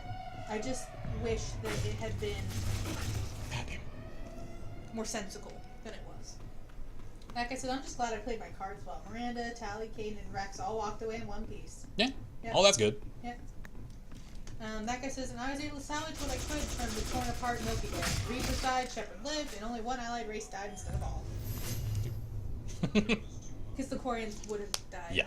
The Quarians are so reliant. You hear this on from their Tali. nanotechnology. Exactly. Because it's not just their suits. They have a lot of implanted nanos that help to keep them alive. And since those are interfaced with their neurals, I'm pretty sure that would. I'm pretty sure that would also kill them. So they probably didn't make it. Yeah. It would have been a slow, agonizing death. Mm-hmm. Not like the Geth, who would have died quickly. Whoops. Unfortunately, for the Quarians. Grendel says, I'm back with a fistful of bacon bits and Michelob Ultra high, light beer. Seems like a Mass Effect discussion. Yep. Misty goes, yeah, a slow and long, confusing Mass Effect discussion. Yeah, so let's shelve it so that people who haven't played Mass Effect know what we're talking about. Does this game have any story? Like, do we know why we're here doing what we're doing? No. Are we just killing people to... Yeah, there are two factions. One I think is implied to be a military faction. The other is like a paramilitary sort of thing. I don't friggin' know. Huh? Oh. Thank you. And that guy goes, actually no, I didn't play my cards well. Jacob lived. Screw Jacob. Why though? He's your friendo with enormous shoulders. Just Jacob's figure It's so strange. is like, it's the opposite of Miranda's, because like Miranda's hips are so exaggeratedly huge compared to the rest of her proportions, and Jacob's shoulders are the same way. That guy says, at least Caden was interesting in a bro. Jacob was just kind of there. I found Caden kind of boring. Yeah, like maybe he gets more interesting in 2 and 3. I just found him so dull in 1 that And I honestly, never did anything with him. Because of the way things go in 1, I ended up sacrificing him for Yeah. the rest of everybody on the planet. And what's frustrating to me with that is I do the same thing, and it means like it just the course of events that I would dispatch who to go for what I assignment can't with. pretend that I would do something different. No, it makes the most sense to have Caden, unfortunately, the bomb. in the kill zone, and I that means was I'm so- left with Ashley. I know. I'm I sorry. don't like Ashley. I don't kill Caden because I don't like him. He just unfortunately ends up in the position he's in because it just makes the most sense tactically. My shepherd has a very sad story in that she was with Caden prior to, like, she and Caden were becoming a thing prior to that mission, and then in order to save She everybody else, had to order his death. Yeah, Whoops. it was very sad. Very sad. Let's see. That guy says Caden is way better in 3 than 1. I would hope so. Let's Because in see. 1, he was just dull. Brendel says, arbitrary killing, good game to overanalyze. It's an analogy of multiplayer gaming in general. Subversion. Miss T goes, looks like some kind of Chinese power facility or scientific research facility. I don't know. Who knows, man? Who knows? Let's see what the details tell us. That's just a theory. Hey, I have some interesting theories about Rocket League, to be perfectly honest with you. Same. I think Rocket League is semi-post-apocalyptic. I think it's Yep. sort of post-Skynet. Mm-hmm. Yeah, that's right. Yep. You didn't know. Rocket League, that nice, happy-go-lucky, cheerful little soccer game. No. Humans are fucking dead, man. If we're not dead, we're at least at war in space. Yep. That's what's going on. We're gonna go, a game theory! Ow. I didn't expect you to be in there. How dare you? I know MatPat, like, catches a lot of shit. He's sort of entered that phase where it's cool to hate MatPat, and man, I feel for him, because I don't agree with all of his theories, but Yeah, I do I mean, at least like listening to he them. reaches sometimes. That's about it, though. And, like, some of them, I just simply don't like them. Yeah. Like, it's not necessarily that I couldn't see it, more that I could see other things also, and I Yeah. just don't like the, I just Yeah, like, straight just don't like it. Yeah, there were a few times where, I'm sitting there thinking, like, you're really overlooking one really critical aspect of this that punches a huge hole in your thing. I'll hear you out, though. And, like, you don't have to agree with 100% of the words out of the man's mouth. Yeah. And I still I'm like him, though. man. Miss T goes, this map is mostly in English, so who knows? Yeah, I don't know either. Because, Well, like, hotel... A lot of the maps are spread around the world, so... Because like, there's one that's actually in Tallinn, Estonia. Yeah. So who knows where this is? I don't know. Do you recognize city skyline? Nope. What does it say? The It's- music. Log sticks? That doesn't actually say logistics. It says log sticks. I think that if you push the G back, there would be an I there. Maybe. You just can't see it. I don't know. I can't tell where this is.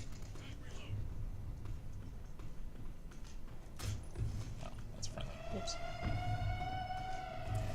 Randall says, I had a friend who was really obsessed with the theory that Dragon Age was just the apocalypse of Mass Effect. Nice guy, a little cringy though. Yeah, I've heard that, and there are so many holes in that theory. Yeah. Ow. It's like the people who think Fallout is the post-apocalyptic future of the Elder Scrolls. I'm like, just because the same company made them doesn't imply a connection. They are not necessarily. Dang it. Far Cry and Assassin's Creed. Yeah, because that's the one that I will argue is true. The company. Oh, Ubisoft. Thank you. This isn't Ubisoft combined verse like Marvel verse. This is the greater Ubiverse. Yes, the greater Ubiverse. Not everybody is like Ubisoft, and they don't all tie all their stuff together. Sometimes Easter eggs are literally just Easter eggs. That reminds me. Did anyone else see? I think I shared this on our Facebook page. That the weirdest crossover in a long time is about to happen. Oh. They're doing an event crossover for FF15 and Assassin's Creed. Huh? I am not making that up. Okay, whatever. Misty goes, this could be a secret spy headquarters in the middle of a city. Sure. Yeah, let's go with that. Ooh. Helicopter. Can we just... Well, that's there. Okay, can we see... Does it say... Oh, dang it. We can't pan, can we? Nope. I wanted to see if it actually did say logistics. Because we were at a different angle so we could see the sign better, but no. Mecca goes, wait, what? Grant says, I forget the specifics, but he also thought Assassin's Creed was really deep, so take that as you will. At one point it was, and then it started wading toward the shallow end of the pool. Yeah. Miss T goes, how though? FF15 plus Assassin's Creed? Yeah. And that guy goes, FF15 plus AC equals error. Yeah. Grant says, the fan theory shall become much more complex. Oh, yeah. I mean, that's kind of like the... what was it? I think it was... Becca does not compute. Try again later. Was it FF13 that also did the crossover where you could wear... No, God. What am I thinking of? There was another game where you could wear, like, N7 armor. And it was like a fantasy game. That was Dragon Age. Was that Dragon Age? Because I know Kingdoms of Amalur also did that. I think it was Dragon Age. Which is why people think Mass Effect and Dragon Age are connected. I mean, who knows? Maybe the Dragon Age world is just on some, like, podunk middle of friggin' nowhere planet that the Alliance hasn't found yet. That's about as far as I would care to take it. Yeah.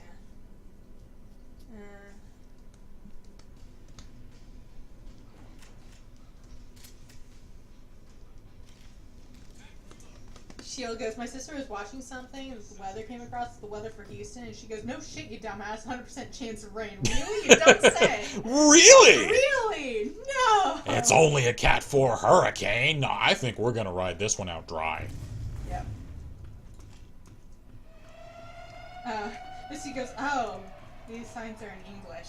She's trying to translate. It's okay, don't worry about it. What are these I love people who take everything published as canon. The rationalizations are amazingly esoteric.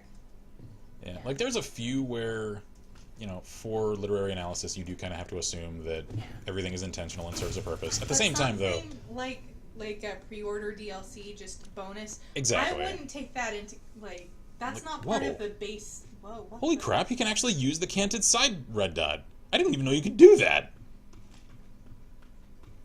Anyway, I learned something today. So, like, yeah, when... You can't take that sort of thing as actual canon if it's not part of the main game itself. Like, are we honestly going to say that because of Soul Calibur 2, that Spawn, Link from Legend of Zelda, and Heihachi Mishima all share the Soul Calibur universe? No, I don't think we are. Misty goes, China Natural Gas Company facility, it says. Ah, okay. Interesting. Let's see. Grendel says, EA is just good dialogue and excessively vague lore. Pretty open to interpretation. That's what I've heard.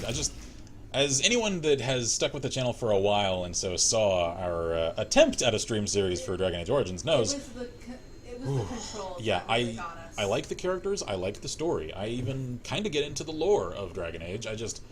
I can't stomach those mechanics. They're so awful. Especially when we keep glitching on stairs and can't get into. Yeah, even after I got the patch that was supposed to fix it. It's okay. Whoo! And we are going to return to it No, someday. we're not. Oh, yes, we are. No. Oh, yes, we are. I'm just not promising that it's happening anytime soon. We are going to finish it someday, though, just like when we eventually cross 1 million subs on YouTube or on VidMe. I'll even open it up to that, because who knows, maybe it'll eclipse YouTube pretty soon. Who knows? I will return to Let's Play Infernal. Yeah. I hate that game. I have a deep-seated emotional loathing for it. I will, however, finish it in angry, painful celebration of 1 million subscribers. It's happening. It's happening. Because I hate myself. It's okay, I love you. Grandma says, look, I'm sure you've heard of the St. Elsewhere theory. That's as good an example as you need of don't take everything as canonical. Yeah. That guy says, also, Bayonetta shares the universe with Metal Gear and Legend of Zelda, according to the Smash games. I've heard, yeah. Yeah. Noah is here. Hey, how goes, matey? matey? Folks, how are y'all doing? If Sock is still here, Yeah. please help him Yeah, can get you on Disco. can you get him the disco link? If Sock Sandwich is still here, if you are still here, 'Cause, please hang out with Noah. Yeah, I and would, figure that out. 'Cause I would do it myself, except for this game streaming it. I have to do monitor capture, and I don't want to share the link on monitor capture. So. Sock is still here. Okay, cool. Noah, please help him. Please hook the man up. Let's see. Randall says, I play DA on casual. I enjoy the role playing, but oh geez. Yeah, I might end up doing that when we return to it. We did it on what? We did it on normal. Because my ego was just like, no, I want to play this the way that it was sort of intended to get played. Oh. I'm starting to think, like, it's not worth playing it the way they intended, and to instead do it with the casual mode. Because as I'm using my own critical logic against myself here, because I have to. I've said on multiple occasions that if developers include a mode or a control scheme or any other facet of a game, even if most people know, no, don't do that, that's not a good way to play it, it was included. So someone intended for someone to use it. Okay, hang on. Someone intended for people to use casual mode. That someone is me. Hang on. Marcus is heading for bed. Okay. So Cheers, matey. don't Have a good worry one. about not interacting in chat much. Ah, it's no all good. worries. What is it about this game that whenever we play this game, it always ends up like a really hardcore discussion stream? Yeah, Crandall says, some sunny day, don't know where, don't know when, we'll finish this goddamn stream series. And Misty says, it says limited, not facility. So it's natural gas. Okay, so it's Natural a gas limited. private company? Oh yeah, I see. I wasn't okay. even paying attention. Yeah. China Natural Gas Company Limited. So the limited would imply that it's a private company. Interesting. Captain Knight says, when are we getting back to Fallout 4? Hopefully soonish. Yeah, soon. Because the two that are going to occupy the fixed stream slots, as in the Wednesday and Friday slots, are Shadowrun and XCOM 2 War of the Chosen. The wildcard streams for the third each week, or rather, whenever we have time in a week, will, oh dear God, those will end up Fallout 4 streams. Randall says, maybe if you're a hardcore Baldur's Gate fan or something like that, DA is fun times, but I don't know. We are a Baldur's Gate fan, though. Not the original. No. No. I like the PS2 Baldur's Gate. Oh. It's a okay. very different game. All right. I'm on. Like, I get you. Okay. yeah. For instance, a Hang game on. that. Can I? Okay, yeah. Noah says, hello, folks. Also, yes, Disco inbound. I'm doing all right. Kind of ready to fight the school administrators. A new rule's been passed where you can't switch classes even after just the first day. Oh, fuck that. No. That is draconian. Screw that noise. No. That's Yeah. terrible. So I take it you're stuck with a class you hate then. Anyway, yeah, the one example of a game that I dearly wanted to like and enjoy and to love, because I love Dungeons. Let me see if I can actually say it. I love Dungeons and Dragons. I love the. Ooh, hey, just a little follow jingle. Cheers to whoever that was. Thank you very much. I love the Forgotten Realms campaign setting of Dungeons and Dragons. I hate the controls and mechanics of the Neverwinter Nights and Neverwinter Nights 2 games. I can handle Neverwinter Nights 2. I cannot handle the first one. Yeah, the first one is even more agonizing. I can do 2. He can't stand 2. I can handle it. I can't take it. I tried. I really did. That's why whenever we decide to play it again, I'll play. Yes, and you will sit and you will just watch with me. I'll just comment on the characters in the story, and I'll leave the mechanics up to you. That's fine. Because I can't hack it, man. Because okay. that's It's all right. that's from the pre-channel days when we were still living in our old apartment, and I tried. I really did. Oh, you did. I was very proud of you for trying. Let's see. Miss T goes, intense discussion about streaming this game is likely due to a lack of continuous background story and plotline. Well, I mean, so we're not really engaged in the story, and we are supplementing our own. Yeah, this is very much like the game doesn't give you much to talk about, so fill the air yourself sort of Yeah, experience. And we just heard the follow jingle again, so cheers to whoever that was again. Grendel says, probably because the game doesn't merit much discussion on its own. It's a conversation based around. No offense to it. Good visuals, etc., but no story. Yeah, absolutely. Yep. And like I've already covered this game in several normal episodes on the channel, and then I covered it more critically in our like first stream of it, where I really talked about it most of the time. We've kind of exhausted it of conversation, so yeah, at this point, it's very much a talk about other things and then just enjoy some gameplay in the background. Let's see. Noah says, yep, I joined an Eastern religions class, and it's not really what was advertised, and it leans heavily on field trips, which I cannot have because my participation in Model UN already necessitates a lot of trips, and I'm hesitant to miss more school. I'd imagine those conflict, yeah. Yeah, so I tried to switch to either a self-directed study program or a business class, and I learned I can drop to a study hall or live through the course. Oof, that sucks. If you do the study hall thing, will that ding your credits to the point of affecting graduatability? I hope not. I hope not. I don't know. That does not sound like fun. Shield goes, Vi in the driver's seat playing, Kane in the passenger seat running chat. Yep. Yep, that's what will happen with Neverwinter Nights 2. That's happened a few times. For instance, one series that we need to revisit. Because yeah, exactly. Long live the Queen! Yes! A game that I am not ashamed to say I actually really enjoy. If you don't know what we're talking about, just look at the thumbnail go search the channel on YouTube. Just search Long Live the Queen. Or maybe go to the YouTube Last Level Press Long Live Queen, whatever. Because I don't know if you can actually search the contents of a channel. I don't know. Whatever. See if you can find it. Just look at the thumbnail. That game. It'll tell you the sort of game it is. It's awesome. It is so surprisingly entertaining. Like, we didn't know what to expect. Oh, no. Because it's one that's one of my more eccentric friends I've made through the channel. Says you can search channel content. Oh, cool. Okay, awesome. Obviously I've made a lot of friends and contacts through this channel, and I mean, aside from the tiny handful of people I've had to show the door, love all of it. Awesome. One of the guys that I consistently get messages from and will converse every now and again, he is an eccentric individual. He knows it, and his taste in games is a little out there sometimes. All right, cool.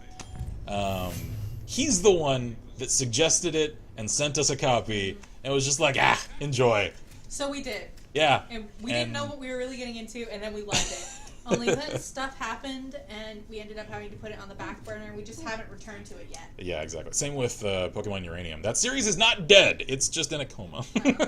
Grendel says, I have not had the opportunity to see a Vi playing stream, and I want to see it. I see.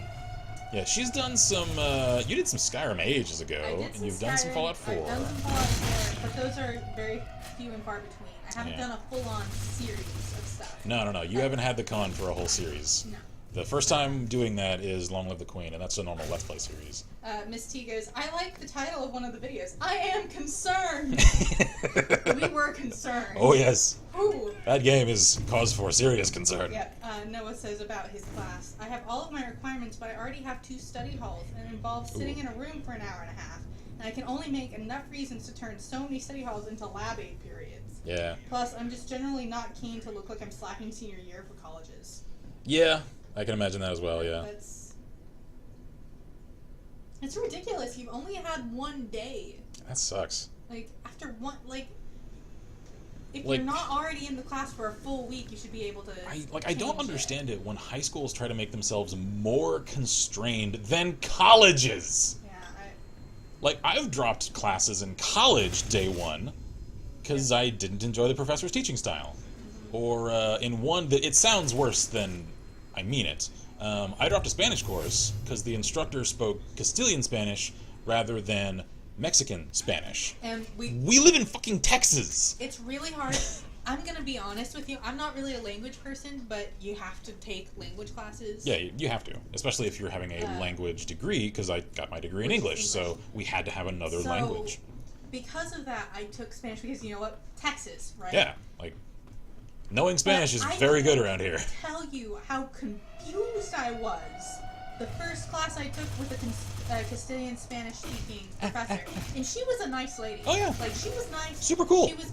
But I couldn't even understand the word blue. Because for those that don't know the difference between Mexican Spanish and Castilian Spanish, which is to say Spain Spanish, Castilian Spanish speaks with a strong lisp traditionally. Yep. So a lot of the words kind of slur together in a way that don't sound the same. No, they don't. They pronounce certain phonemes differently. And so if you're very accustomed to the dialect of Mexican Spanish, then understanding and comprehending and then replicating Castilian Spanish is really challenging. And I was already doing this at, I think it was like a Spanish 3 course, so I'm pretty deep in. I was at Spanish 2. So like day one, I heard this lady talk. I'm like, oh, you're so nice. I don't want to have to do this to you. I have to drop your class though, because this is going to double the challenge of this course, and I'm not that good at other language courses than English in the first place, so this just is not going to work for me. Reynolds says, yeah, probably while I was off doing whatever for like a year and a half. Need to deliberately go through the channel history and see significant events I've missed. That last part. Each word's capitalized. Significant events. Noah says, upsides though. Taking 2 courses with 2 of my favorite teachers second semester, have 4 glowing rec letters lined up, and I get to host a radio station second semester. Awesome! That is really cool. That's super cool! That's something that I wanted to do in college and never had the opportunity to do so. Because the college that we went to, Texas State, it has its own radio station. And I really wanted to apply to do DJing for them. Because that was like the first time in my life that anybody started telling me, hey, your voice sounds cool, you should do radio stuff. And I was just like, what the hell are you talking about? So I didn't really take it seriously until I was just like in my last year of college. And at the collegiate level, obviously, they expect a higher standard. They want you to know how radio broadcasting systems work. You kind of need to have led up to it. It's not just something you can apply for and just immediately get the DJ job. Like, no, that's not how it works. Was sad. Yeah, because like at the time that I started realizing maybe I could do it and maybe I wanted it, it was too late. So I was just like, damn. Noah says, TLDR of the radio station. 2 years ago, we used to have a metal hour. But the senior behind it graduated, and they haven't had a suitable filler until me. Please tell me you're not going to jump straight into black metal. He's going to jump straight into black metal. Let's not even pretend here. Randall says, it sounds contradictory, but I'm only too glad my formal education was terrible. The standard in Nova Scotia is atrocious, but at least I didn't leave the place with misconceptions. Yeah. Thank Christ for the internet, otherwise I'd be pretty dumb. Well, like, there was a friend of mine that went to the Austin School District, which is the capital city of Texas, for those that don't know. And Austin is not known for its excellent schools. And this friend of mine, whose name I won't give for personal reasons, very, very smart man. He now makes a fair amount of money as, I think, an engineer. I think he's working for a car dealership. So like he's a very smart guy. He's just one of those that the way he learns isn't very conducive to like academics. So his test scores don't reflect his actual level of intelligence. And the fact that Austin's school district was fairly forgiving and wasn't super challenging meant that he was able to stay afloat at like the C level at their level of challenge, and so he was able to actually get his degree and get a freaking job. In a more challenging school, he would not have made it, and it would have ruined his chances at actually gaining the sort of life that he has the intelligence to earn for himself. Yeah. So, yeah, I can definitely see where you're coming from. That sometimes having a not-so-great school, especially at the foundational level, can actually help in a weird way.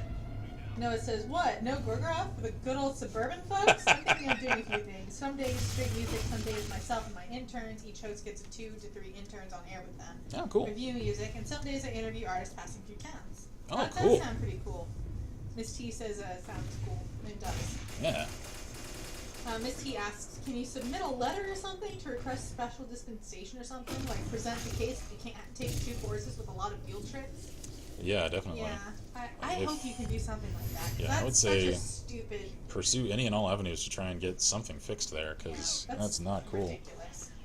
Grendel says, education in these parts is the act of getting a piece of paper that will allow you to work in a certain field. The actual act of learning is just a big placeholder. Pretty much. That's basically kind of how it's getting in American schools too, except at like really high level stuff. Sad. Like honestly, the entire time I was in college, and I don't say this to sound like I'm super smart, I did not feel challenged in any undergraduate level course in college, except for the higher level psychology courses that I took. And that was just because there was a lot of complex terminology at work. And then in okay, cheers, have a good one, man. Then in my workshop classes for creative writing, because those, the format of them is really cool for people who want to improve as writers. Yeah, but only if your professor isn't really bad. Yeah, they're very, very professor quality dependent. And also just class composition dependent, because if you get a group that doesn't work very well together, or that's really argumentative and competitive, it doesn't work well. Because the way that the class works is you have generally like a few short weeks at the start of the class of here are some good writing techniques and we're going to instruct you in some of these. And then most of the class is then every single day on a schedule that's pre-assigned during those first few weeks. Someone prints and then distributes to the rest of the class like a week in advance a short story. I think the limit for hours was 10 to 15 pages. One class was 30. And then everyone reads it for a few days, and then you show up on the day on the schedule and talk about someone in class's story, the entire class. And so you get a lot of different... What is this person doing? I don't friggin' know. You get a lot of different perspectives. You get a lot of different, like, you know, writing standards from different people's expectations of it. Jerked around and lost. Yeah, exactly. So, especially if you have a good conversation leader as a professor, and if you have a good complementary class composition as far as the other people in it, you can get amazing advice on a weekly basis that is really, really helpful. Yeah. The problem comes when your professor limits what you're allowed to, the kind of things you're allowed to write. Because honestly, why are you going to practice writing stuff that isn't what you're going to write in the future? For instance, there's a phrase that I know she and I hate. Literary fiction. In other words, fiction that is only about contemporary matters of a completely mundane nature. They're character-driven, dialogue-driven. No fantasy, no sci-fi. No fantasy, no sci-fi, no historical fiction, none of that. Nothing interesting.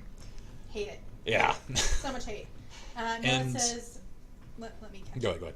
Because we have a fair amount. Okay. Noah says, I made us do that. I'm definitely going to protest the policy. Also, y'all can call into the station. We broadcast online and allow calls on air and such. Cool. Miss T goes, as for degrees, sometimes I wonder what I learned.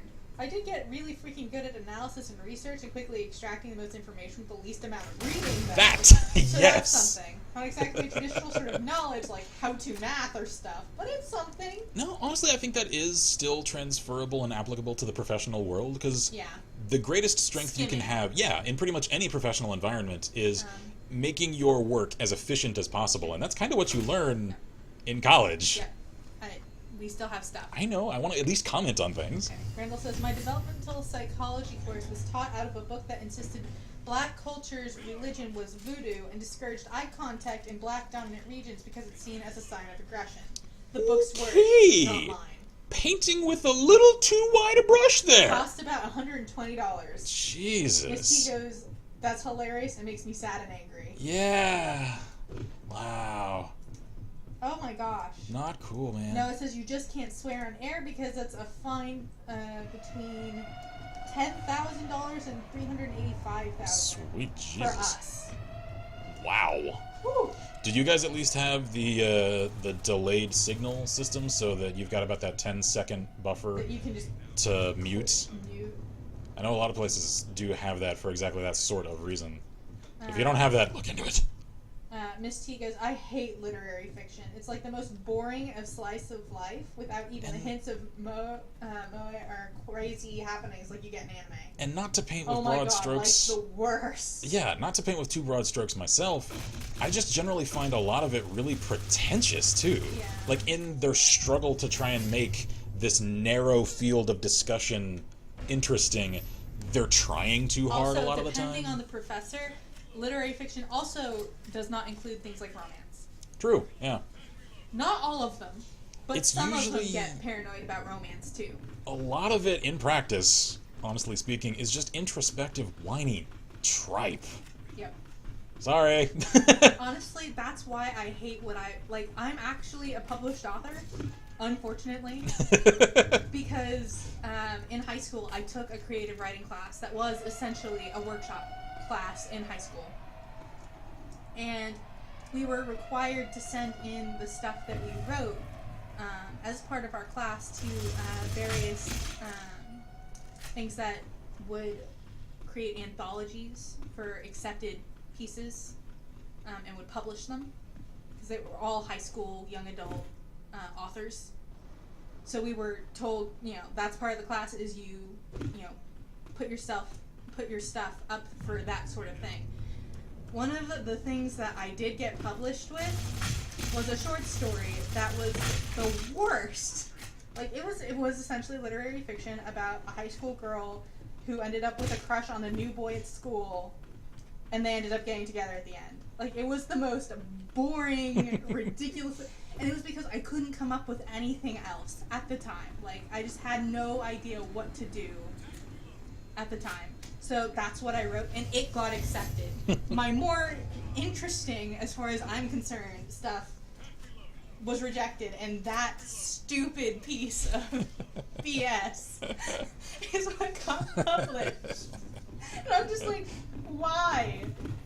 Clearly, whoever chose these is the same as the professors who say that literary fiction's the only kind that you're allowed to write for the workshop classes. Like one of my workshop professors was, he was harsh. I learned a lot from him though. He's one of those that he was like, look, I'll encourage you to write primarily literary fiction because I think it is easiest to stick to literary fundamentals that way. However, if you want to, you can bring fantasy or sci-fi into this class. Yeah. You just better bring it hard. Yeah. And so I was just like, you know what? Challenge accepted. Yep. And this guy, who is himself a published sci-fi author, he was actually pretty prolific during the 80s, is the one that paid me, honestly, to date, the most touching compliment I've ever received in my life. Because he compared him, mind you, published sci-fi author, professor at the collegiate level for creative writing, compared my work to Isaac Asimov's. I damn near cried. I was so happy. Okay, let's see. Miss T goes, also lolkin on your commentary to my what I learned in college explanation. Pretty true. Noah says, we have a 7-second delay and a kill switch for the past 7 seconds. Well, there you go. That helps. Miss T says, lol, introspective whiny tripe. Your face just there, kid. On point. Riddle says, oh god, I'm so sorry. Vi being published in a high school compilation is a terrible nightmare. Where can I buy a copy of this? It is out of print.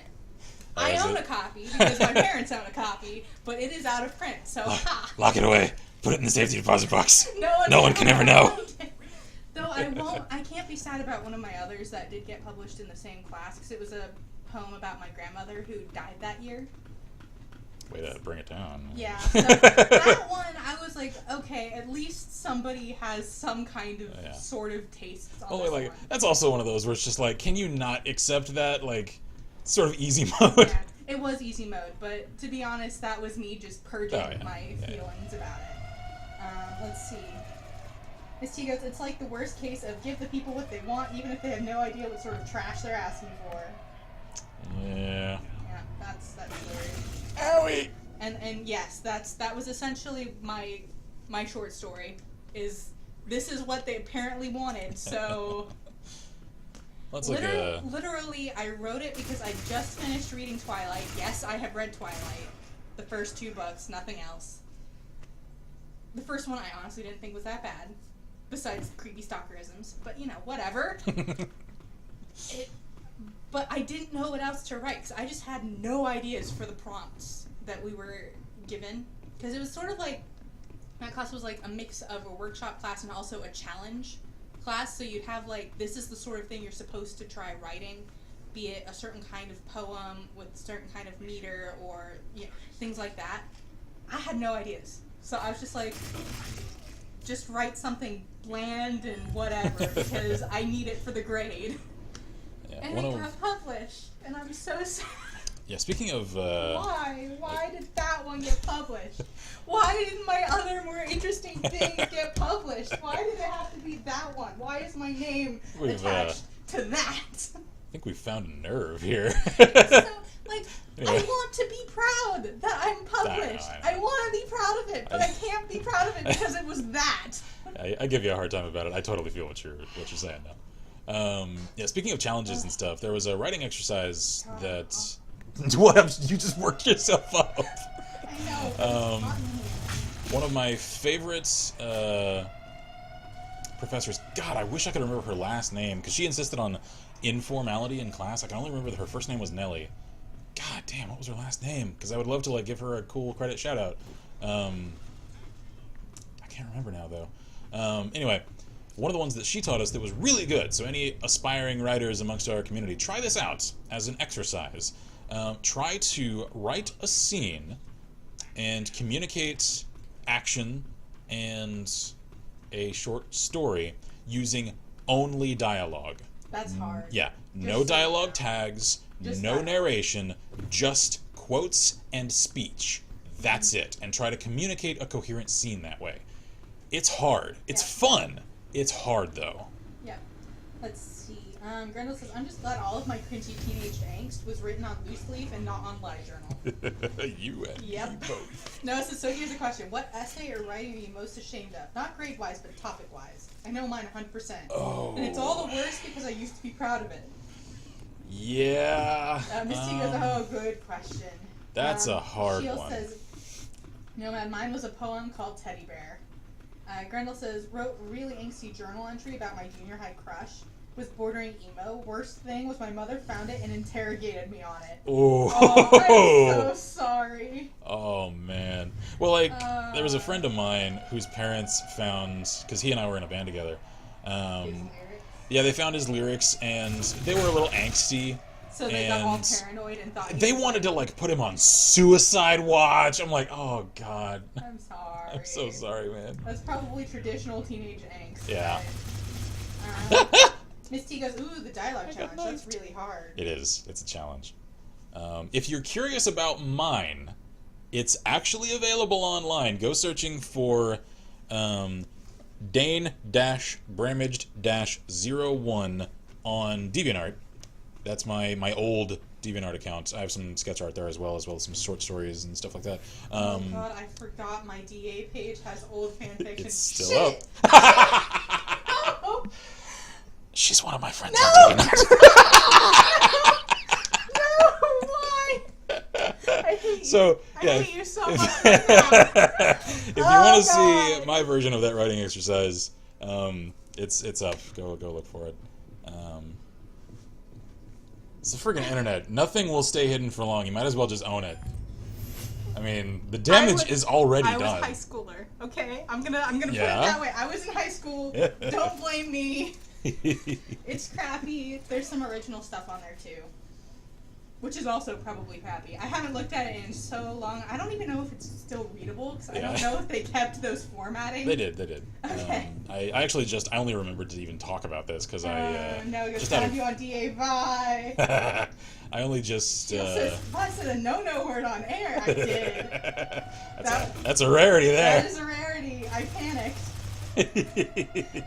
You're evil. I also love you, but you are evil.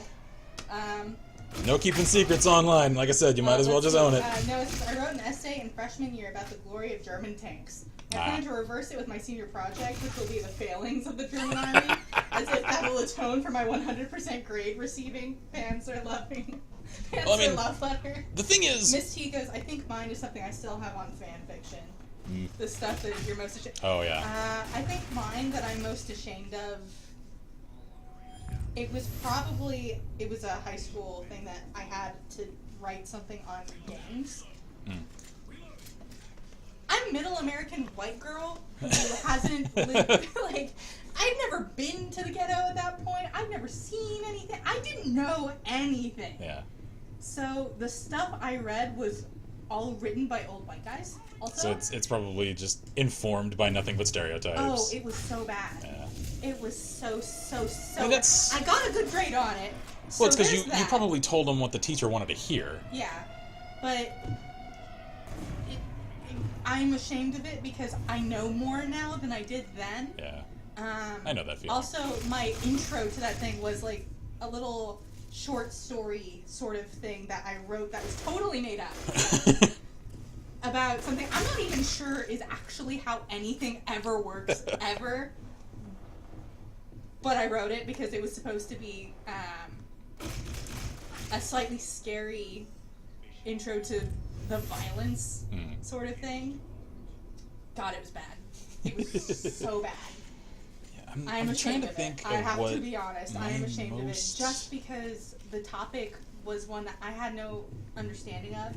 Well, you were kind of forced to talk about something you didn't know about. Yeah. So, I mean, that's not really But something that... I'm still ashamed of it because it's bad, and I thought I knew what I was talking about. Yeah. By the time I finished writing it, I did. It was bad. Well, like, there's some of the stuff that, like, I've gotten mixed feelings about what I'm ashamed of and what I'm not when it comes to a lot of my college essays. Because so much of it is what they tell you to write. So much of it is what they tell you to write. It's you essentially just regurgitating stuff from your class/book club. So it's not really your own thoughts a lot of the time. No, anyway. Most of it is what they've already told you, and then you just say it in a different way. Yeah, and so yeah, I know. I've got weirdly mixed feelings on some of my essays, and also some of my short stories that I turned in for a couple of my workshop classes, because I met her midway through college, and especially that first year, all of my attention was, like, here. It was, like, 90% here, 10% school. And I would say that I'm sorry, but I'm not. I'm just super good, if I'm completely honest, at coasting. He is. And I fancy myself a bullshit artist. I know how to sound like I know what I'm talking about, and I have no idea on the inside.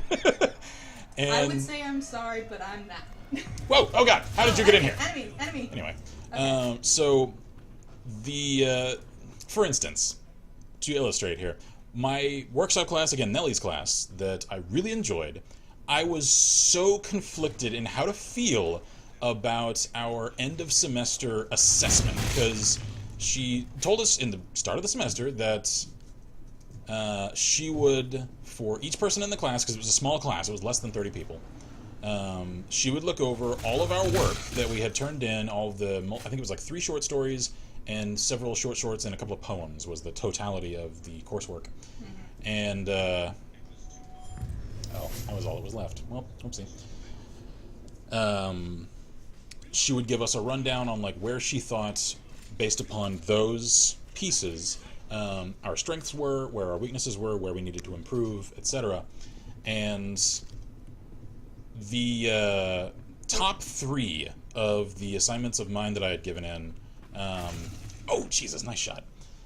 The ones that she were all just like, yes, this is Cliff Davenport at his finest. This is what you need to focus on continuing to do. And all 3 of them, I'm looking at this going, these are the ones that I bullshitted at 9 a.m. for my 11 a.m. class.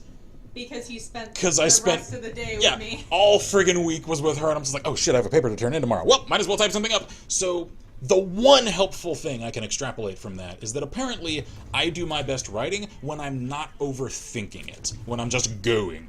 Yeah. That's all I can productively get out of that, and I didn't dare tell her. No, that's not something you say. No. Let's see. Miss T goes, the only stuff I bothered putting on DA is poetry I still like, so thank goodness for that. Though now that I've said it, I need to check my GPA real quick. Uh-oh, guys, I can't remember my username. I do have some of my old poetry up there too. I helped her find her stuff. Okay. Let's see. Brenda says, "Oh God, I got a flashback to when I did an in-class speech on medieval weaponry. Oh Jesus." My general strategy for English was criticize the teacher's topic in the safest way possible, for both as intellectually possible. And Miss T goes, "Kin is hashtag not even sorry." She also goes, "I'm pretty sure BA artists can be taught, but they're mostly born." Actually, I do remember now, come to think of it, the essay I am most ashamed of. Did you think of one? Yes, I did. Okay.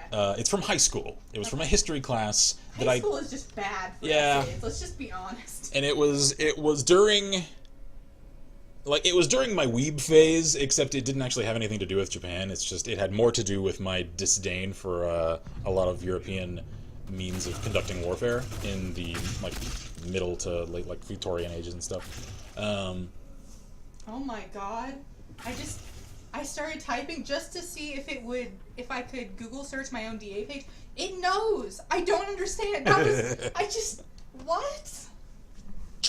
And so anyway, this essay that I had turned in. Grendel says, I thought you were still in the weeb phase, kid. No, I'm a reformed weeb. I still appreciate Japan, I just don't think it's superior to everything else, like I used to. Anyway, so I turned this paper in knowing full well that my my teacher at the time was one of those that was just like, they were mainly just a football coach that was told, hey, you also have to teach history. And he was just like, well, I guess I'll just teach from the book. So he had no freaking clue otherwise. So I really just completely went off of nothing except my own assumptions, biases, and misinformation about why... Noah, prepare to cringe. The French military record for the last couple of centuries was so abysmal. Because I was going off of the atrociously misinformed assumption that, 18 and 17 and 1600s French soldiers were using, rapiers and light armor. Yeah, I know. Cringe inwardly. I can hear jaws breaking from here. Never mind the fact that, no, those things were, nobles in court and stuff, and not a thing that actual soldiers used. They used heavy armor and large swords, and the French actually had some of the largest fielded weaponry on any of those fields, aside from maybe the Austrians, or maybe the Scottish. Anyway, it was so ill-informed. So ahistorical. And yet, because again, I'm good at sounding like I know what I'm talking about, I aced it. This dude just ate up my every word and gave me 100. Grendel says, "Oh God, kid. I'll kill past you, but currently is really cool." And it's ow. Yeah. France made the first widespread service I know. action rifle in the turret tank. I know. And I wasn't even talking about armor as in the modern version of the word. I'm talking about full plate, that sort of armor. Yeah. And no, Grendel, I didn't delete everything while I was searching for it. It doesn't have anything current on it whatsoever. None of my current sketches are on here. None of my current writing is on here. No, I haven't touched my DA in probably 5 or 6 years. Yeah. As far as adding anything. Yeah. Noah says, anyway, Caps, sorry. Grendel says, you should write an alt history fiction on that topic. Oh, God, no. I'd really rather not get crucified by all the fedoras on Reddit, please. Oh, God, the last time I even looked at this thing was in October of 2016. Yeah, I think the last time, actually, come to think of it, that I did much on my DA was in the first 6 months of us actually establishing LLP, when I was still in the phase of thinking that we were going to do more Angry Joe style stuff with a lot of high production value props and stuff. That's why there's a lot of my cosplay photos are up on my DA of my whoa jeez Ranger Riot armor from the NCR Fallout New Vegas stuff. I think there are some photos of her Talon Company armor. There's a work in progress photo of my still unfinished set of foam Mass Effect armor. Yeah. So I think the last announcement that I made on DA was, hey, we just made LLP. Yep.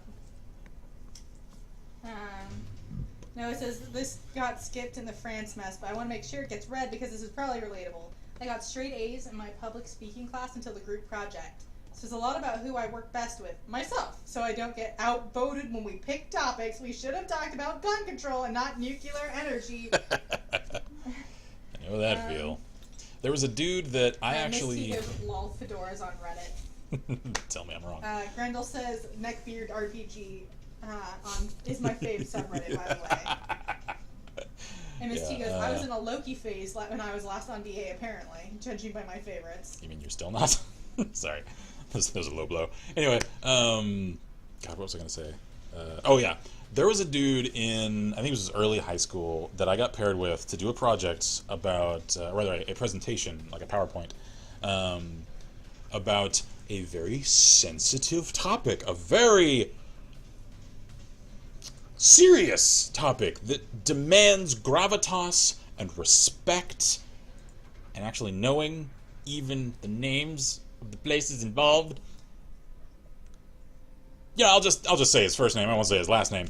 So this dude Trey that I was working with, when we had to give our presentation to a class full of other students, one of which included a Japanese exchange student on the atomic bombings of Hiroshima and Nagasaki, yeah, that was the topic. This dude, who was supposedly supposed to do the first half of this presentation, couldn't even say the names. And no, it's not like he was mispronouncing like Hiroshima or no. It wasn't even that good. No. It was like Hirosaki, Nagashima, and so like 3 sentences in, I stepped in to do his part of the presentation, said, Trey, shut up and sit down, I'll do the rest of this. And like the entire class just went stone cold in one of those like daddy just hit mommy at the dinner table kind of moments. And the teacher is staring at me because she was kind of cool. She had that like raised eyebrow just like, okay. And so she pulled me aside afterward and was just like, okay, clearly he was either having pronunciation problems or didn't know anything about this topic. How much did he actually contribute to this project? And I gave an honest answer. And I aced that project. He did not.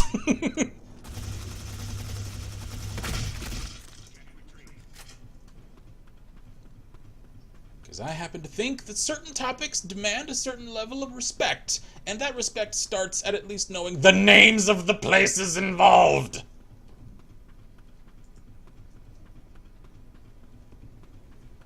Maybe I'm just a little conservative in that regard, I don't know.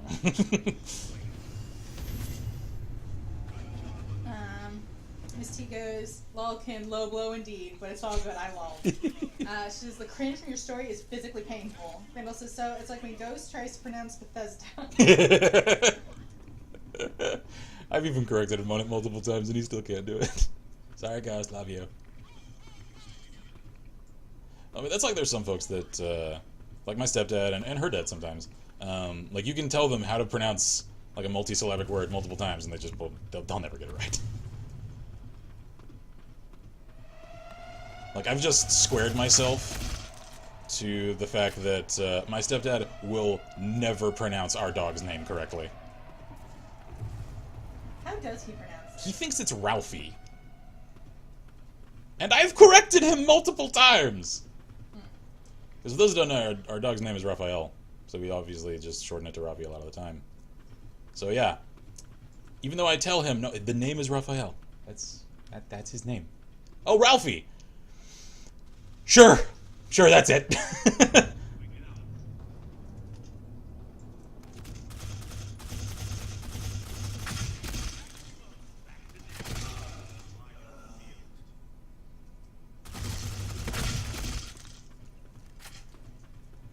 Man on the run. Man on the run. Oh god, I'm the only one left. Okay. Oh god! I could feel them looking at me from the side. That's why I just erroneously turned out of nowhere.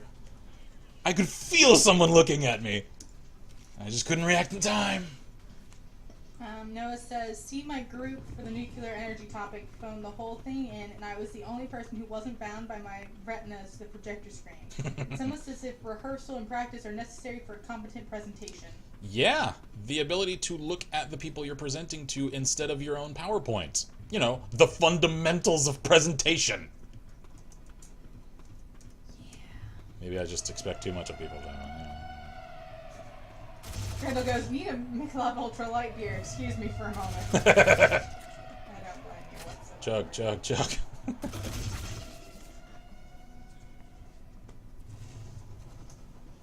People like that are the reason I graduated high school early.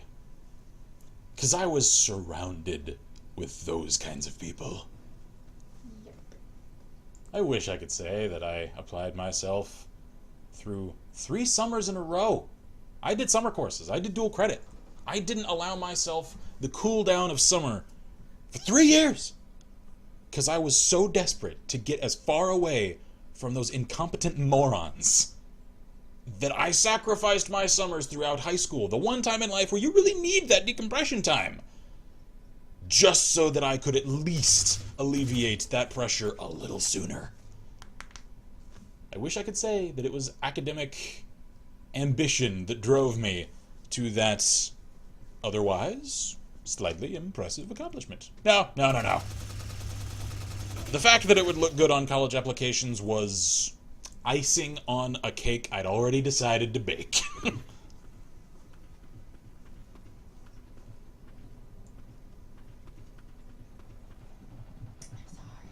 sorry.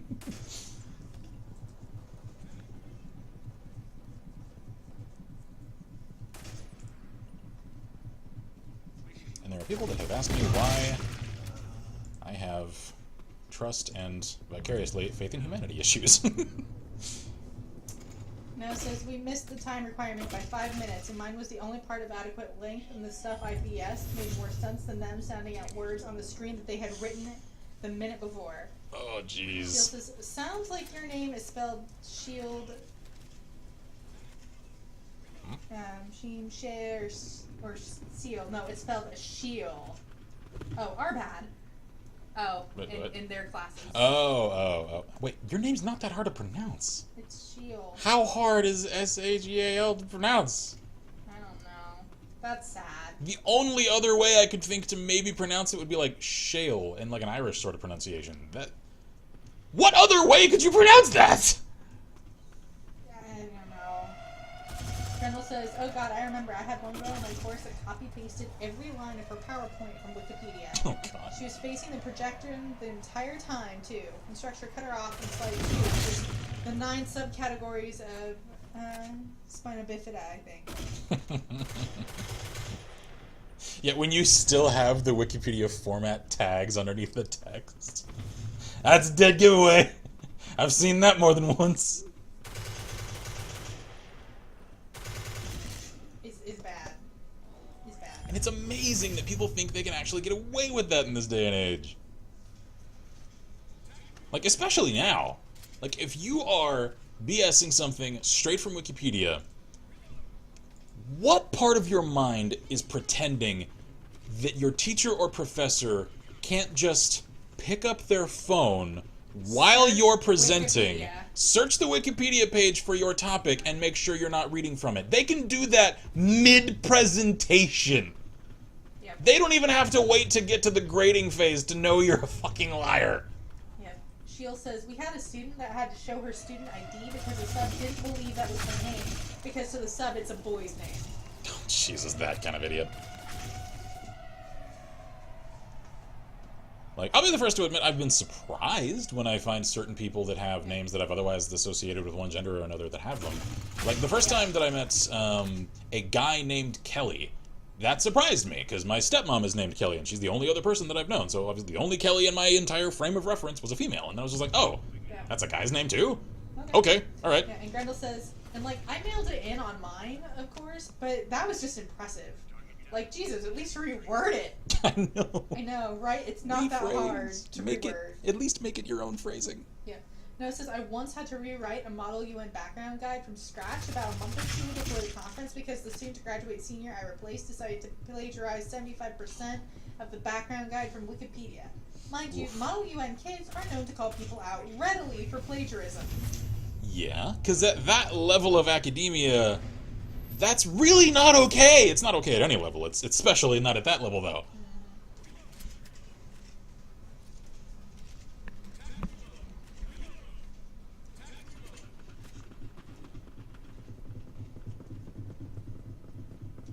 Yeah, that's one that I generally tend to get a little amped about is plagiarism, and on a similar note, art theft by way of not crediting artists when you post their work.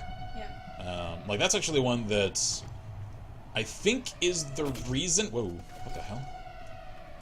Weird.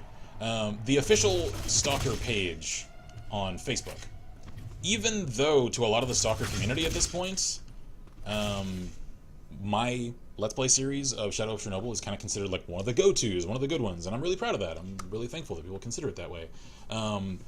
The official Stalker page, like, will not share my stuff after, like, the first one, because I've multiple times called their mods or admins or whoever it is that runs it out on posting uncredited art and then trying to field these really weak, dismissive, self-serving, arrogant, selfish arguments about why that's okay or acceptable. And I'm just like, no, dude, it's really not. Like, Credit it. yeah, like, they even posted some of Mrazna's work and then got defensive about it when people pointed it out and linked to her stuff. And I was just like, are you goddamn for real? If you're not going to ask permission, which you should, Yeah. at least credit it. Yeah, and if you can't find the credits, then you do one of two things. One is more preferable than the other. Most preferable, you don't post it, because it's not yours.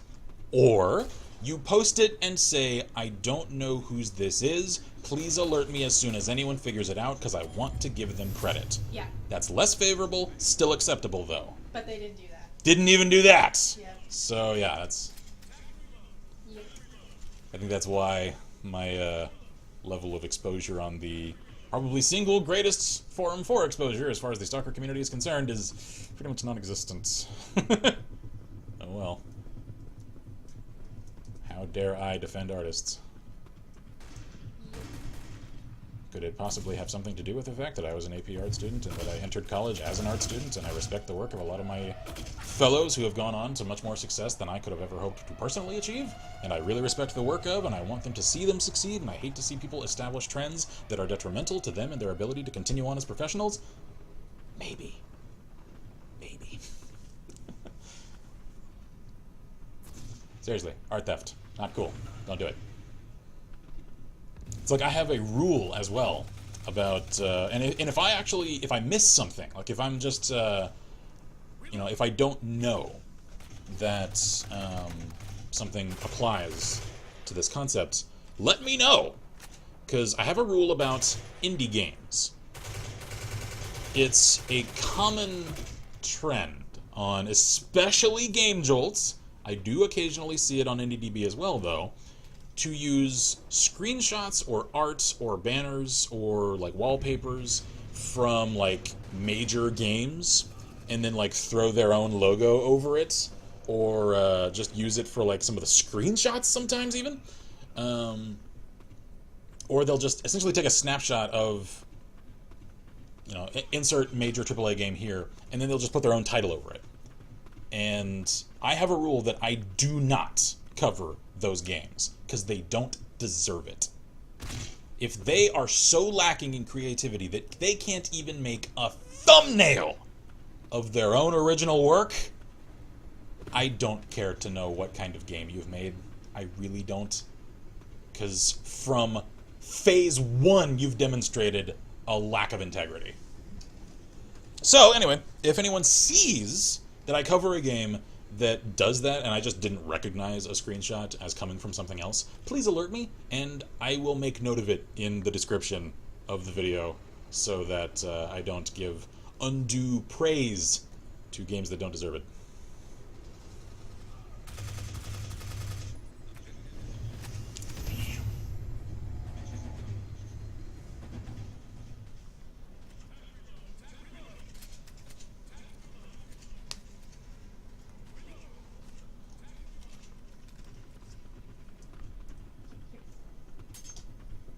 Grendel says, Art rant incoming, sounds fun.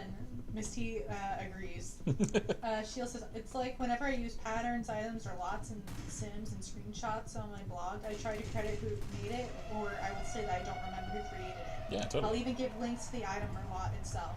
Mm-hmm. Yep.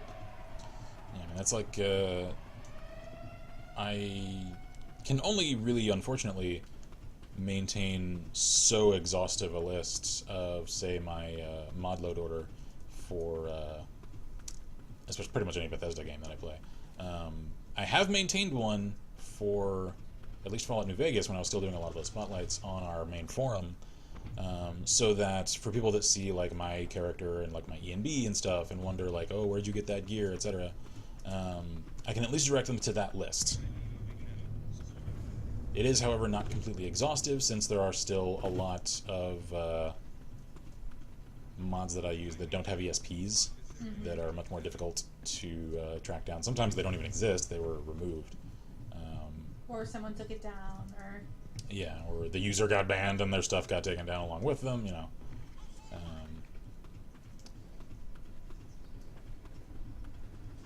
Shield says, I've had one creator thank me for having a copy of one of their dorms in Sims 3 because the exchange deleted it. Ooh, yeah. Noah says, I do a similar thing for music. If I ever think that a riff sounds a tad too close to another band, I learn the riff I'm afraid of ripping off, or I've already learned it, hence the fear of having ripped it off by doing something similar. And I play my riff versus that riff for a few friends and let them call whether or not it sounds too similar to their ear. If it was too similar, I'd accept it, but I respect musical space. Yeah, man, that's fair. Yeah. Yeah, and that's like in even some of my old sketch art, some of my DA posts, I'll post the names of the artists whose styles influenced my own for certain like character designs and that sort of stuff. Like two of the greatest influences upon my art style as a sketch artist are Tetsuya Nomura and Louis Royo. And so I'll mention them frequently because like I didn't develop this style in a vacuum. It's not entirely my own. I emulated others and then started putting my own spin on them to make them my own. They didn't start that way though, so I don't want to pretend otherwise.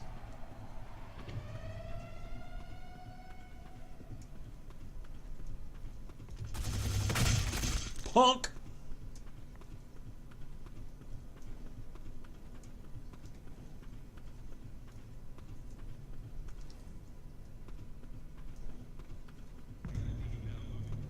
Yeah, crap.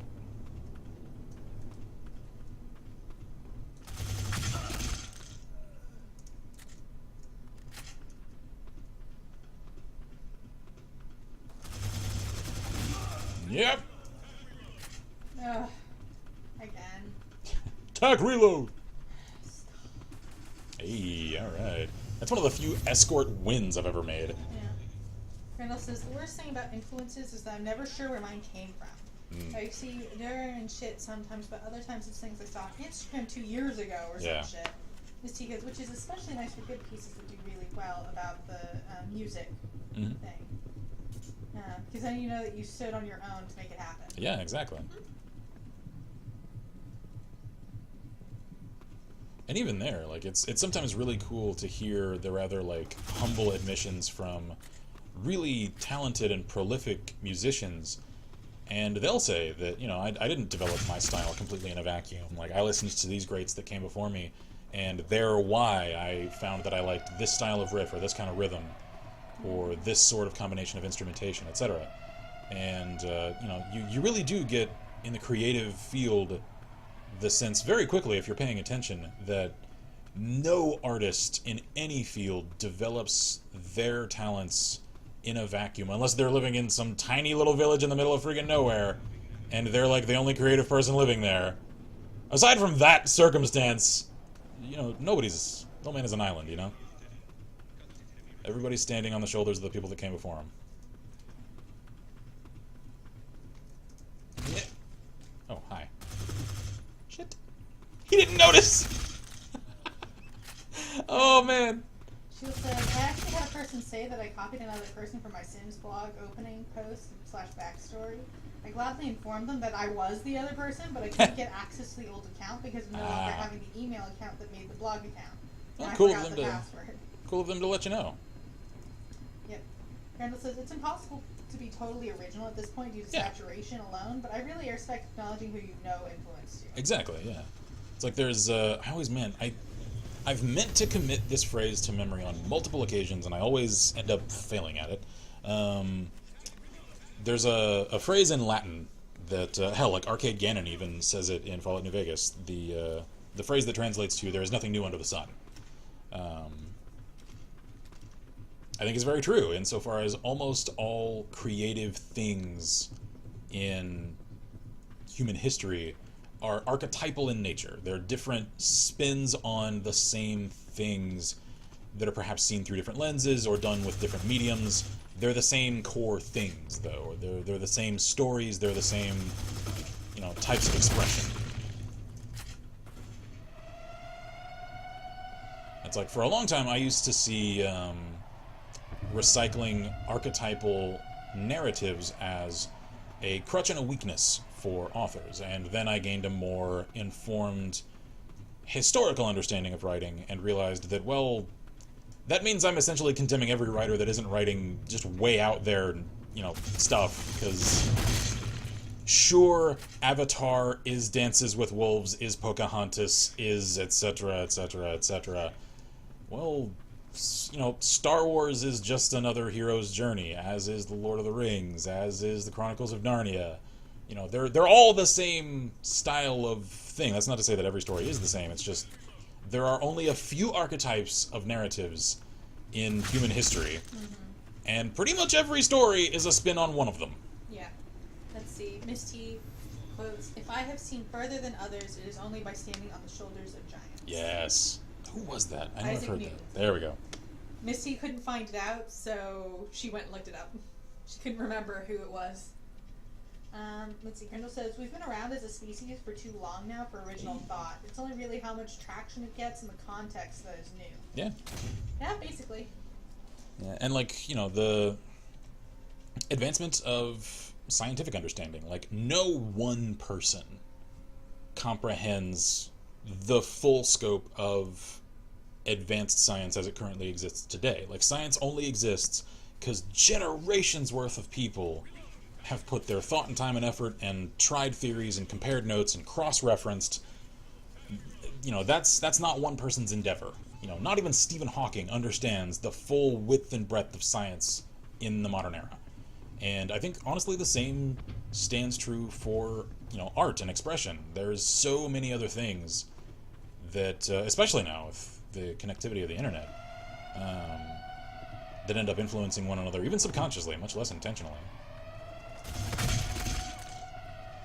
I mean, like I said, Tetsuya Nomura is one of my greatest art influences.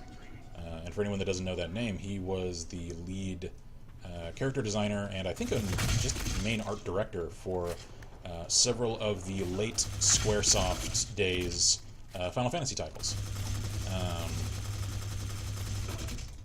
Jesus! Oh, okay, cool. And because I was really into Final Fantasy, and I acquired some of the strategy guides that also had like the art galleries for concept art in the back and that sort of thing.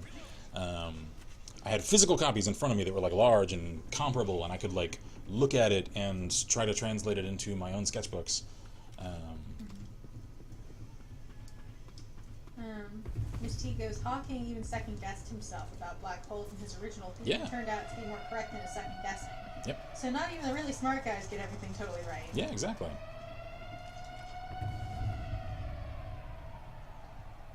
It's like the thing that I agree with Hawking on, and yet I also acknowledge that, mathematically speaking, he's also kind of wrong, is his stance on Fermi's paradox. The whole, like, we should be really careful about which signals we're sending out into space, because there's a reason you don't shout in the jungle. Very true. Very, very true. However, we talked about this in, ironically, another stream of this game.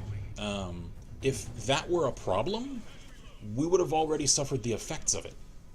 So the fact that some other predatory species out in space didn't hear our radio waves during the Cold War and then come looking for us and wipe us out means that maybe it's not the threat he's suspected. Or maybe the radio waves just haven't reached that predatory species yet. Who knows? So...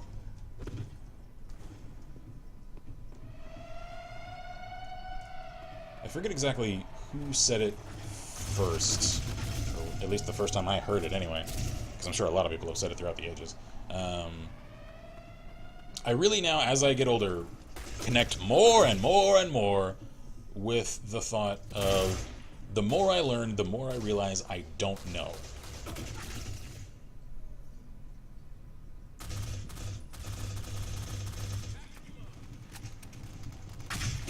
Ooh, nice shot.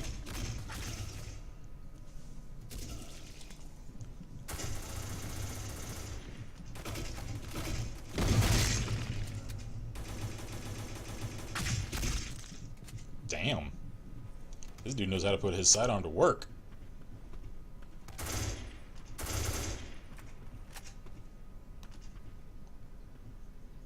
Misty says, now I want to have or make a sci-fi doomsday story set in modern times around the predatory species that picks up our Cold War transmissions and comes to, well, wipe them out, all of them. Can we make that happen? I'm sure. Isn't that pretty much XCOM? Like, almost to a T? Yep. Misty goes big sparkly eyes. XCOM. Maybe even Independence Day. Yeah, that too.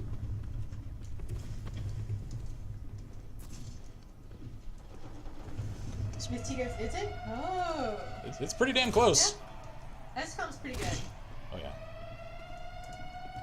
Misty goes, I need more XCOM now. So very much more XCOM. Oh, it's coming up. Oh, yeah. Because since you've missed a few of our recent streams lately, soon, very soon, we're going to start up another XCOM series for XCOM 2, since the War of the Chosen DLC is about to come out for it that adds a freaking huge amount of new story content, as well as new character classes, etc., a lot more new mechanical stuff as well. And I'm really interested to see the new story stuff, since, for a refreshing primer, XCOM 2 is set after the aliens have already invaded and won, and XCOM is essentially an insurgent resistance force. And this new DLC is going to shed a lot more light and make XCOM cooperate with a lot more of the other resistance groups. So you get to coordinate with them, handle their rivalries, and eventually end up recruiting from them as well. So I'm really looking forward to that. That drops on August 29th, so we're going to essentially start streaming it on as soon a stream day after that date as we can. Assuming we have power and the hurricane doesn't knock it out for a couple of weeks, which could happen, hopefully not. Yeah. Randall says, I never participated in XCOM hype, just skimmed it. Looking forward to it. It's really good. Miss T goes, I need it. Oh, I need it. XCOM. Yes. Yeah. XCOM is one of the few games. On the 30th. It is one of the very few games that I don't... Well, to be fair, 30th is a Wednesday. Yeah, there we go. I almost always, and you guys that have followed me for a long time, you probably have noticed this. Shield says, but when I see your character pool carries over. Sweet. So I can import you guys that have old characters again. Awesome.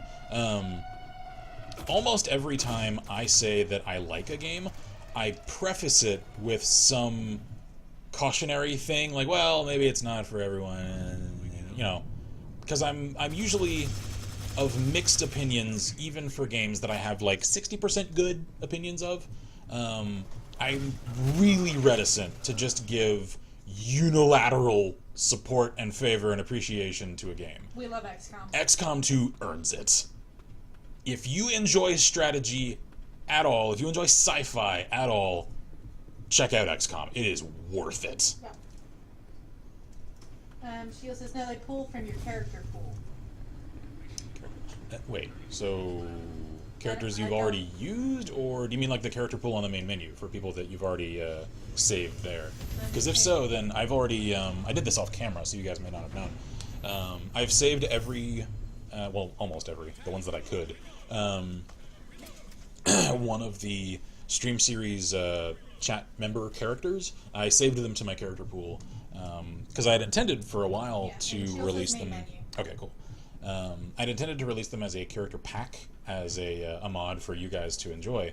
and to put it up on either Steam Workshop or on the Nexus, not realizing the enormous file size and the complexity of the modder's resources that, while free, are still really cumbersome. That didn't happen. Yeah, that would be necessary to actually do that, and I may still at some point. It just it ended up not happening because it was way more of a commitment than I was really prepared to make.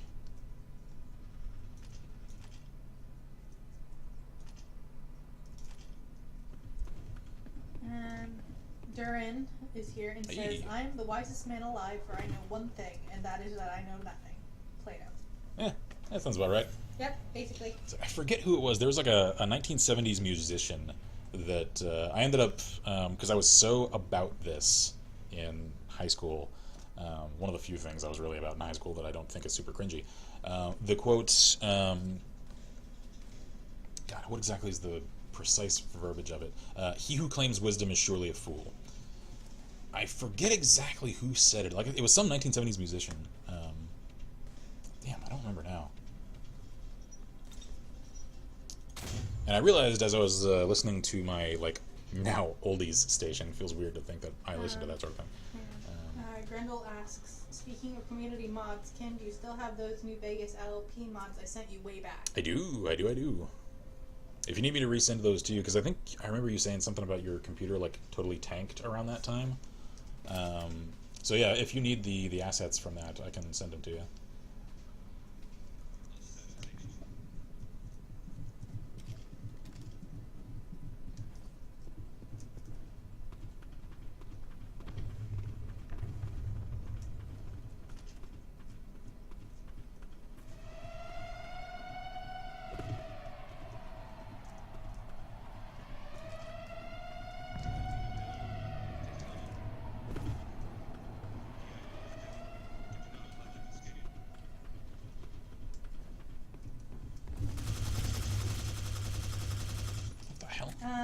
Grendel says, pretty much, I'll double check my Gmail messages, but I think I lost it all. Okay. I've still got the uncompressed file in my mods archive, so I'll send it to you. Oh, damn it! Durin says, masquerading as a man with a reason, my charade is the event of each season, and if I claim to be a wise man, it surely means that I don't know. There you couldn't think of Carry On, Wayward Son? That's not the exact phrasing. It's not. I know, but that's the song. It's very similar. It's the same message. Yeah. It's not the same phrasing, though. Well, that was Kansas, Carry On, Wayward Son. Oh, yeah. Good song, if anyone hasn't heard it. I love that song. Essentially the theme song to the show Supernatural. Yes. Hop through the window. There we go. No, your character does not want to hop through the window. Do it anyway! What the hell? Where are you getting shot from, dude? Colonel says, I requested that song on the local rock radio station today, coincidentally enough. Good choice, man. Ow! Well played.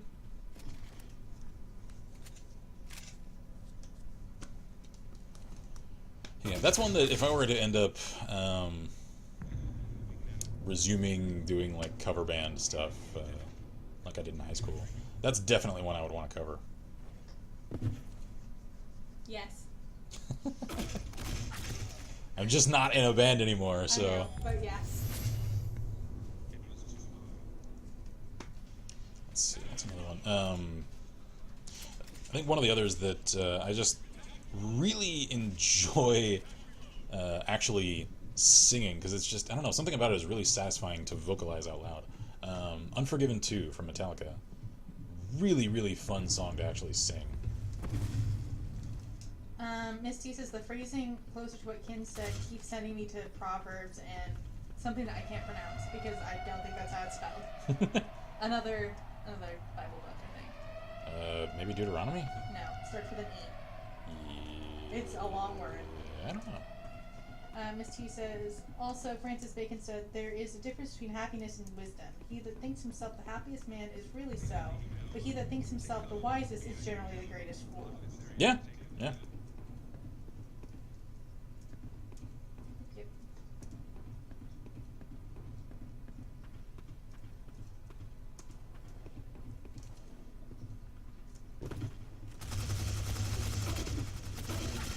Die, damn it! Alright, well, I tried tried. Ooh, jeez. That one dude they've got that's actually got a different skin. He's pretty freaking good.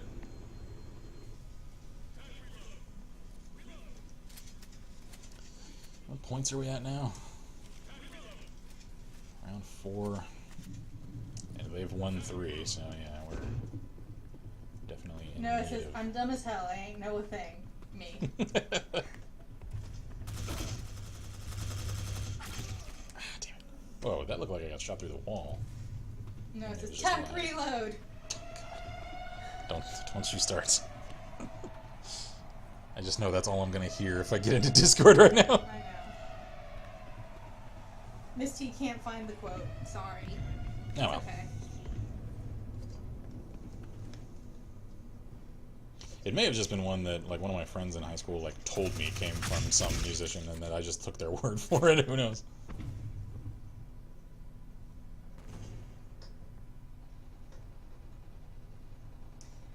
No, it says, listen, man, I can be the +1 or I can be the plus tack reload. Damn it. Miss T goes, my Google Foog has been off. No worries. That's all good.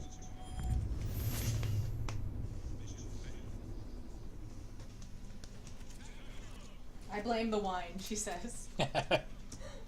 A likely story. Actually, it probably is. So I've never checked. What kind of gun is this? Oh, no wonder he And drops your me dad's, hard. says Miss T. I didn't realize the VIP is rocking a friggin' Desert Eagle.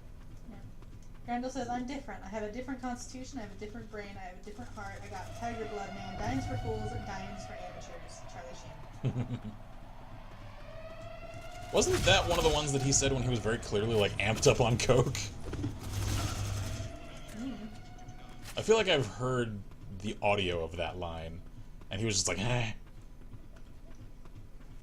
And Noah has put a scream, in quotes, as, pass the quarter off.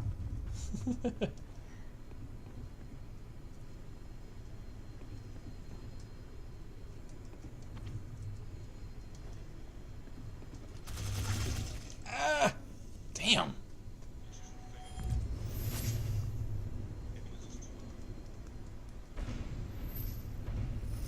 They done did kicked our asses. You know what? I'm gonna give this Randall SR-47 says, another shot. ride the tiger. An effer. I'm not gonna say it. Shield says, instead of XCOM 2 binge, I've been watching Japanese candy and other items binge. Yeah, I'm generally not too into like unboxing channels and stuff. There's one significant exception to that, though. Matthias. Yeah, I actually really enjoy these stuff on the Matthias channel. Yep. And I do miss their High Five Studios side channel that ended up getting turned. Whoa, God! It turned into Battle Universe, and I'm not quite as into that. Because I kind of liked the like daily peek into the inner workings of a production office that's fully focused on creating content online. Like, that was a really cool thing to see. Yeah. They might put more stuff like that eventually. Well, he's starting to do like more informal versions of that on the I forget the name of it, the like vlog channel that's just him and Amanda. It's less structured though. Yeah.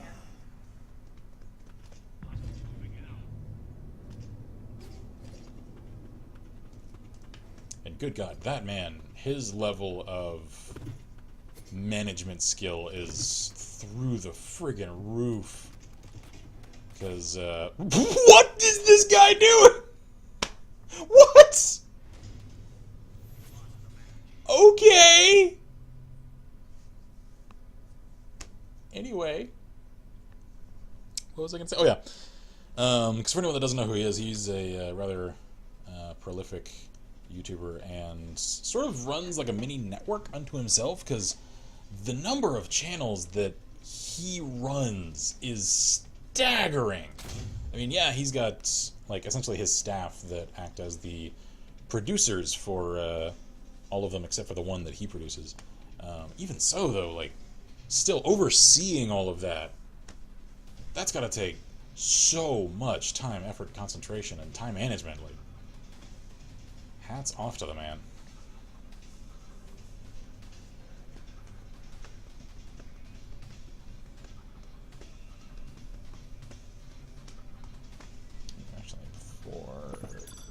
peaches.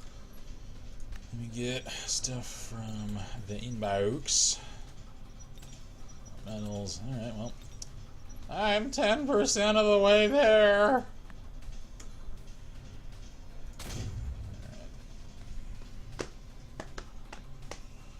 I think I got like one round left in me, and then call it an evening. Randall says, "Oh, I forgot to mention. I meant to mention it before, but I got an office now at work." Oh, cool. What kind of work do you do? I don't think I've ever asked. Office. Oh, jeez. That's a That fishbowl. that is a closet. That's a fishbowl.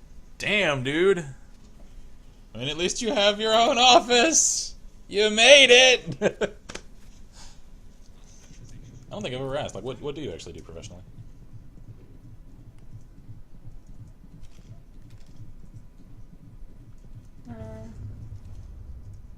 And here, because the coffee machine is at least 9 feet away. Silver linings. Ah. Ow. Jesus. Oh god, not this guy again.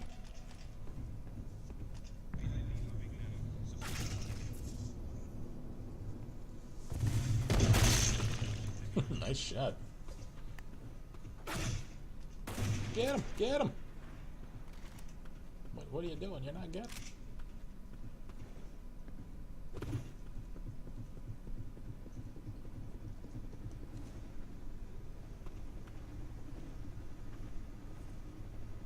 Whoa. What the hell was... Oh, he was going up the ladder in reverse. For a second I was like, is this guy tooling? And then I was like, wait, no, I know there's a ladder there on that part of the map. That was weird. I didn't know you could go up ladders in reverse in this game. Oh hey, this VIP is actually using a different pistol. I guess it gets randomized. Interesting.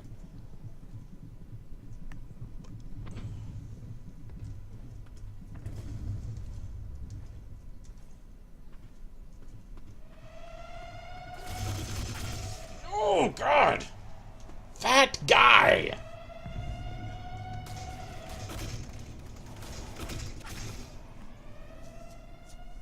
Randall says it used to be where we put boxes full of styrofoam cups, but whatever. There's a computer, so it's an office. Even if I just play Insane Aquarium Deluxe on it.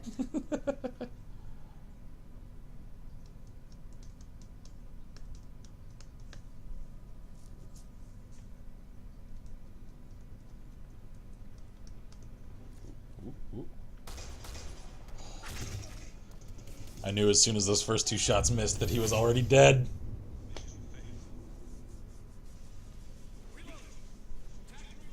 You know what? Changing it up. Going with the Chris.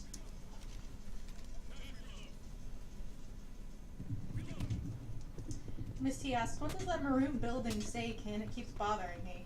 I don't know. Whoa, God! Well! I'm just doing so well this round. Grendel says, I train people with multiple barriers to employment, generally developmental disabilities, how to do customer service jobs and such. Cool. That's a noble profession, sir. And unfortunately, one of the ones that usually kind of falls into the thankless category, so I'll thank you. Mm-hmm. So if we're talking music in a loose sense, everyone, what's your favorite album from a genre outside of your usual spread? The problem is, a lot of mine, I'm not sure it's like they come in albums. Yeah, because you're into a lot of like soundtracks or... Yeah. Or just stuff on YouTube that doesn't like... Yeah, that's like independently made. Yeah. Man, out of the usual norm for me, man. The thing is, like, I have fairly broad taste in music, so I'm trying to think of what's like way far outside of the rest of it. Because I'm generally attracted to rock-ish sort of stuff, except there's even a handful of like country I enjoy, there's orchestral I enjoy, there's a few older rap I enjoy. I'm not really into much new rap, a lot of the stuff. Misty goes, same, kid, same. I got the guy. We know. At least the two of us know about your large, eclectic tastes when it comes to music. Randall says, my bi-weekly paycheck is simple enough. I work with some cool people, though. That's good times. It's just, you know, that's the sort of job that generally gets overlooked and people undervalue. And like my grandma and my great aunt also were teachers in the public school system that worked for like special needs kids and stuff. And so my family has a closer perspective on that kind of thing. So respect to you, man. International Trade Tower. It's not really much of a tower, is it? No. Ow! Misty goes, my music tastes vary way too widely to even say I don't like any kind of music. It's eclectic, to say it nicely. Yep. I mean, I unironically like Gangnam Style. I think it's actually really catchy and entertaining to listen to, and it's one of the only pieces of K-pop I listen to. That's about it. I mean, man, what's like out of the ordinary? I consider it normal. However, that's just my tastes. A lot of people might find. I think I've got it. Huh? I know what my newest out of the ordinary for my tastes is. The no pants Yes, dance. it's the no pants dance. That's exactly right. It's the no pants dance. I knew it. And it's even on an album. It is. It is. I think there's something on an It's album. yeah, it's on Torch's latest album. So yes, I have one, and it's the no pants dance. That thing is freaking awesome, and I love it. If you don't know what we're talking about, just go to YouTube and type in all one word TWRP space no pants dance. It's glorious. It's amazing. I love it. It's Daniel Avedon from Ninja Sex Party and Game Grumps. He did, and his buddy Brian did a crossover with Tupperware Remix Party is the name of the band. And it's so damn good! Like, it's silly on its face and in concept. The execution, though, so good! It's very catchy. I'm It not gonna lie. is! It's very catchy. Like, it's a legitimately good song. And it sounds just like... It does. Like, if you had told me, without any of the context of it, I just found this on the radio and it's, like, from the 80s, I would totally believe you. I would have believed you. So, like, they nailed their aesthetic. It's glorious. It's hilarious. I love it. Like, But it's... yes, that's my newest weird what the hell is this different from the rest of the things I like. Yeah, like, I think mine, it's not so much different from what I like, because I listen to a lot of it.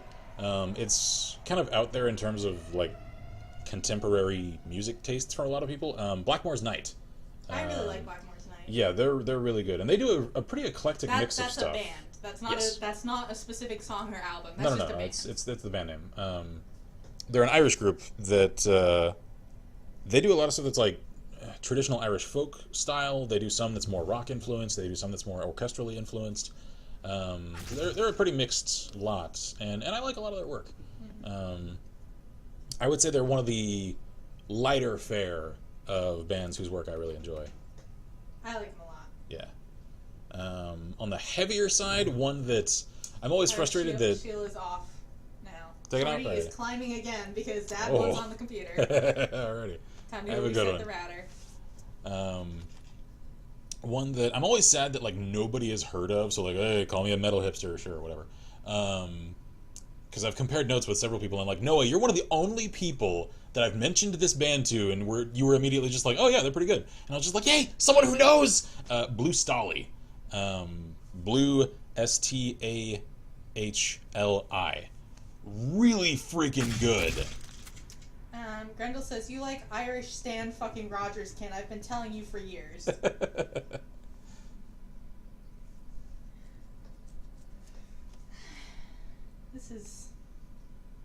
Which one are we on? We Are we defending or assassin? are on Assassin, I think. I really haven't paid much attention to the game in the All last you few do is matches. shoot things. I'm just sort of on autopilot, paying attention to the conversation in chat. Yep, we're on Assassin. Gary Longbeard says, Song of Songs, Voice of Glass. Ooh, good one. No, it says Blue Stali are pretty neat. Not my jam anymore, but nothing to scoff at either. Darn good performance across the board. Hell yeah. Let's see, who else? I like Trans-Siberian Orchestra. Oh yes, they're very good. We actually got to see them live a few years ago. Oh my god. God, that was so cool. And it was one of their Best. pyro shows too. Best. So damn good. They put on a show. They do. They release great albums. Their live shows are even more of an impressive experience, though. Damn it.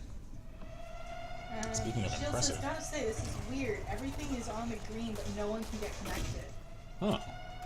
I don't know. I don't pretend to understand how routers work. I'm just happy ours seems to be functioning now. I have only a rudimentary understanding of Wi-Fi and networks and stuff, so maybe try resetting it? I don't know. Hard reset, I guess? Yeah. Like unplug, leave unplugged for like, what is it, like a minute that it needs for that to fully like lose all power, and then replug in and let it reboot. Again, it says not so much Irish as much general folk, but eh.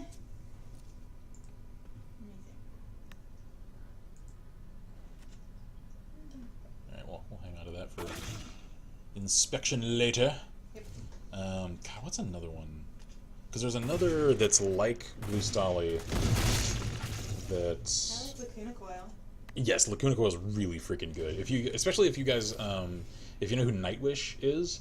Lacuna Coil are much like, they're a lot like Nightwish. Lacuna Coil are a little heavier, and yet similar to Nightwish, kind of like Within Temptation is. I like Lacuna Coil. Yeah. Actually, I think I prefer Lacuna Coil slightly to Within Temptation. I like Within Temptation, but I like, more than that, I just like certain songs from Within Temptation. Yeah, and this may get really, like, deep into nerdy territory, though. Oh, whatever. Lacuna Coil's album... Oh, God, which one? Shit. I wish I could remember the name of it! Anyway, there's one that... that entire album just feels like what I imagine the aesthetic and the mindset that it conjures up of the Dark Sun Dungeons & Dragons campaign setting. It just has that sense about it. Grano says, "Oh, Nightwish, Lacuna Coil, damn boy, I think that's obscure. Ever heard of Metallica?" I didn't know Lacuna Coil was that big though. They're getting a lot more popular. They? Yeah, they are. Well, I first heard of them like over half a dozen years ago. Back when we were still in San Marcos. From what I understand, Lacuna Coil are getting much larger in Europe. Oh, that's good. They're growing slowly here in the States. They are growing though. But they're kind of slow going here. Yeah, I think it's Netherlands that they're like super popular in. And of course, Nightwish is big, and we all know Nightwish is big. Yeah. And I just like I don't like getting into the stupid debates that always come up with Nightwish. It's, oh, who's the writer vocalist? It's really just which kind you like better. Yeah, I know. And I like songs from all of them. Yeah. Well, except I haven't heard any from the new one, so I don't know. The newest. They're all right. They're getting a little less poppy than they did when Annette was with them, which I know some people are enjoying the shift toward metal again. Yeah. I don't know. I'm not quite as into the vocals from their new singer. Yeah. I like Dark Passion. Yeah, I know. That one's actually my favorite of their albums. A lot of people were really resistant to Annette, and yeah, I mean, she's clearly very different from Tarja, their original singer. Still very talented in her own right, though. So, I mean, just because she's different doesn't make her not a fit for the band. So, like, that's one of those, like, I just don't get into people who... like to shit on... Well, like, they criticize things for what they aren't instead of what they are. Yeah. She's like, well, you're not Tarja. Okay, well, neither is anyone else in the fucking world. Get over it. Yeah, Grendel says, to be fair, I primarily know them through seeing shit on YouTube years back. Like, that was a lot of people's introduction to, like, Nightwish and Lacuna Coil as, like, AMVs when those were still a thing. Shields, Cascada, for me, is... yes. I found them, her, I guess, through a lot of AMVs. Let's see. Shields is still trying to figure out the internet provider, thinking is it a good idea to put it in a garage that can get hot or cold instead of putting it somewhere else. Yeah, Jaron Longbeard says the Rum Jacks or the O'Reillys and the Patty Hats. Don't know those. I think to get a little obscure, they're not as obscure as some people might like to think they are. One that I was really into in high school and college, Mindless Self-Indulgence. They're sort of like post-techno punk, sort of. Really catchy. Like their sense of rhythm and pacing is really good. They're intentionally like semi-offensive though, so keep that in mind if you check them out. and Jimmy Erringer, the lead singer, he's sort of in the same camp as like Marilyn Manson in that he doesn't really, from what I can gather, like a fair chunk of their own audience because they don't like get the point of their music. Like they're taking what is semi-satirical as intentional and like wholehearted, and they're into the very thing that he's satirizing a lot of the time, and he's just like, "Ah, thanks for paying for the tickets." Like, Noah says, well, lads, it was awesome to see y'all, but I'm going to pop off tonight. Have a good night, everyone. I'll be on Discord over the weekend if anyone wants to hang out. alrighty, have a good one, matey. Grendel says, I have a client who is obsessed with Sazu Saku Naruto fanfiction. All she does on her downtime is watch romantic fanfiction AMVs on YouTube at work. Oh. Her downtime at work. Yeah, doing that at work. Yeah. I'm surprised that there are still AMVs. Yeah, like what platform are they getting away with those on? YouTube, apparently. Seriously? I'm assuming they stay on for like a day. Yeah, I guess. And then they get popped and taken down. Because like I've actually a few weeks ago I went and trolled through my old videos favorite tab in Firefox that's left over from like my college days, and I had a few AMVs in there, and like none of them are still up. No. Owie. Darren says the ones that they had posted they're like Flogging Molly. Oh, okay, cool. Flogging Molly I like. So the Rumjacks or the O'Reillys and the Patty Hats are like Flogging Molly. Good times. Flogging Molly. I can't talk. Gosh.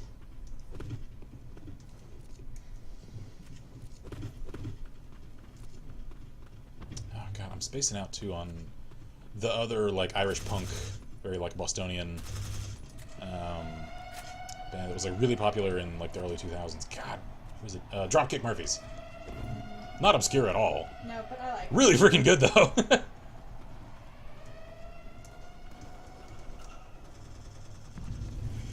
Yeah, they're one that I would love to see a live show from.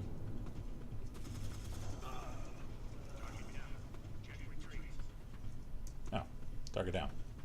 Running. Or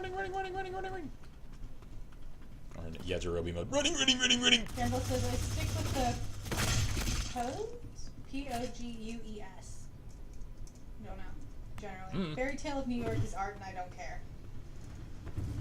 I am not familiar with this. Oh.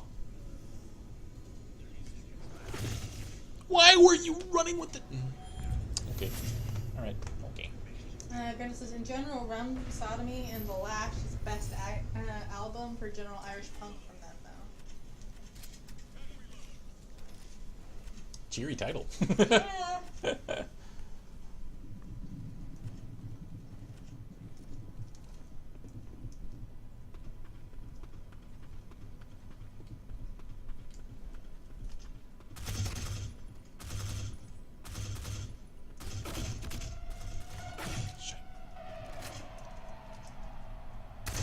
Oh god!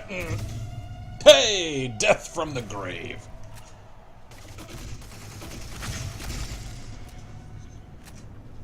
Yeah, there's also, I guess I have more of a tolerance for this than it seems like most people do, at least, as far as like common opinions are concerned. In that I generally tend not to react near so negatively when bands sort of change their sound and their feel over time. Like I know a lot of people really railed on, like, say, Linkin Park when they really did considerably change their sound after like Hybrid Theory and Meteora, and then when like 10,000 Suns came out, and oh shit, what's the other one? Your favorite? Oh, my favorite is Minutes to Midnight. There we go, that one. Like obviously those have considerably different sounds from their original work, and I'm like, well, people change over time. So do bands. You know, they're expressing different things and like, different emotions. So yeah, of course they're gonna sound different. And like even Disturbed, for another example, even they've actually changed a little of their sound in more recent years. They've actually softened up a little. Ooh, wait a minute, I saw feet.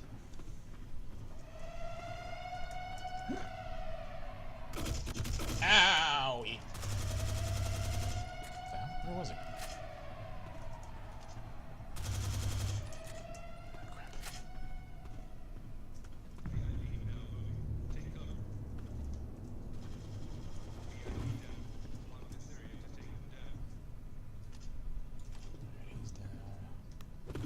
So they've got one at the freaking helipad. I need to take him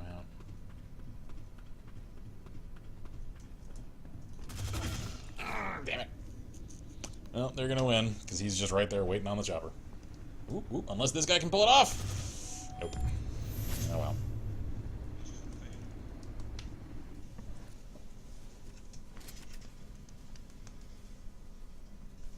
So I guess that is a viable strategy in this game. If you've got a strong enough assault team, then you can just leave one guy at the helipad so that as soon as the chopper arrives, you win.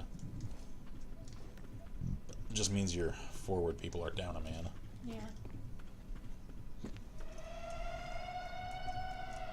That's part of why I like this mode, though. There's actually a strategy to it. He said, after just autopiloting the last several matches and not really paying attention. Oh, the AK has like a strap on it. And it has physics.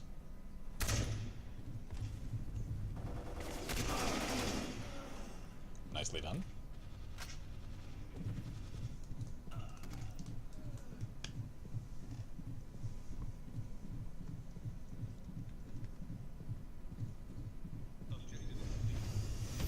Yay! Tie game.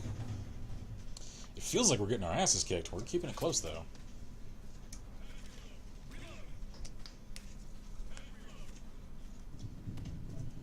Alright, not going that way, because I always get sniped in that hallway. So, I'll go this way.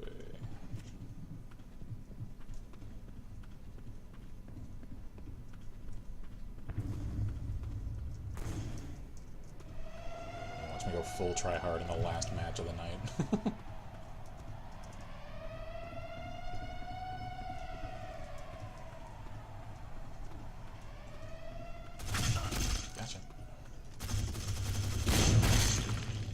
Try-hard mode, engage.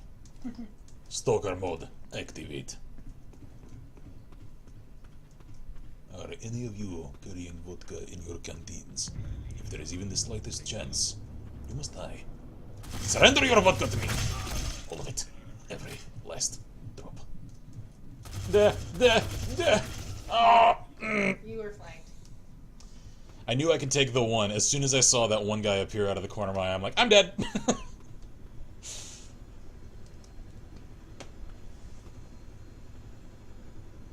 Come on, guys. I cut through like 3 of them for you. Of course, it is 2 on 3, so we'll see. Well, make that one! He's about to get shot. Randall's is fast like bullets.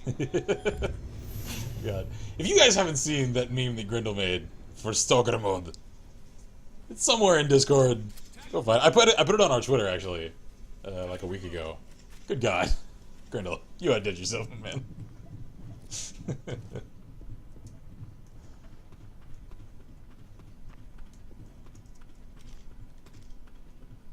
Okay. It is time to move. We move fast. We move quiet. Fast like bullet. Quiet like little turkey birdie.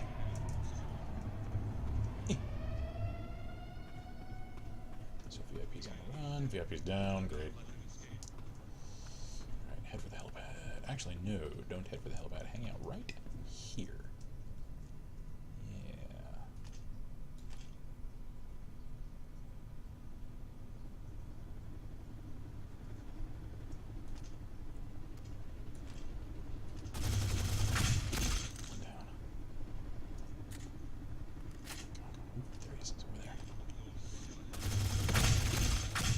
No, no, no! And he's sitting there bouncing. It was just me and him! Fair play to you. Damn it! I just left a field of corpses in that hallway, and that one guy made it through. God damn it. You're All almost to the next... You're about to... Yep, almost there. Do you want to do one more? No. Because, It's 12:16. my voice is getting a little raw, and quite frankly, I gotta hit the restroom, so we're Miss gonna T call goes, it what here. just happened? I've been tabbed out searching the music. Ah, rip. Yeah. I damn near pulled off a clutch victory to round out the stream. It didn't work. Didn't quite do it, though.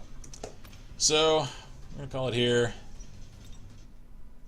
And let me disable monitor capture. There we go. Again, as a fair alert to pretty much everybody, can't promise that we'll maintain internet or power even for this coming week, because again, there's a hurricane coming, and it's probably making landfall as I speak, and it's essentially hitting the Gulf area of like in the midst of Corpus Christi and Houston, and is a Category 4 hurricane, so it could very well cause some serious infrastructural damage.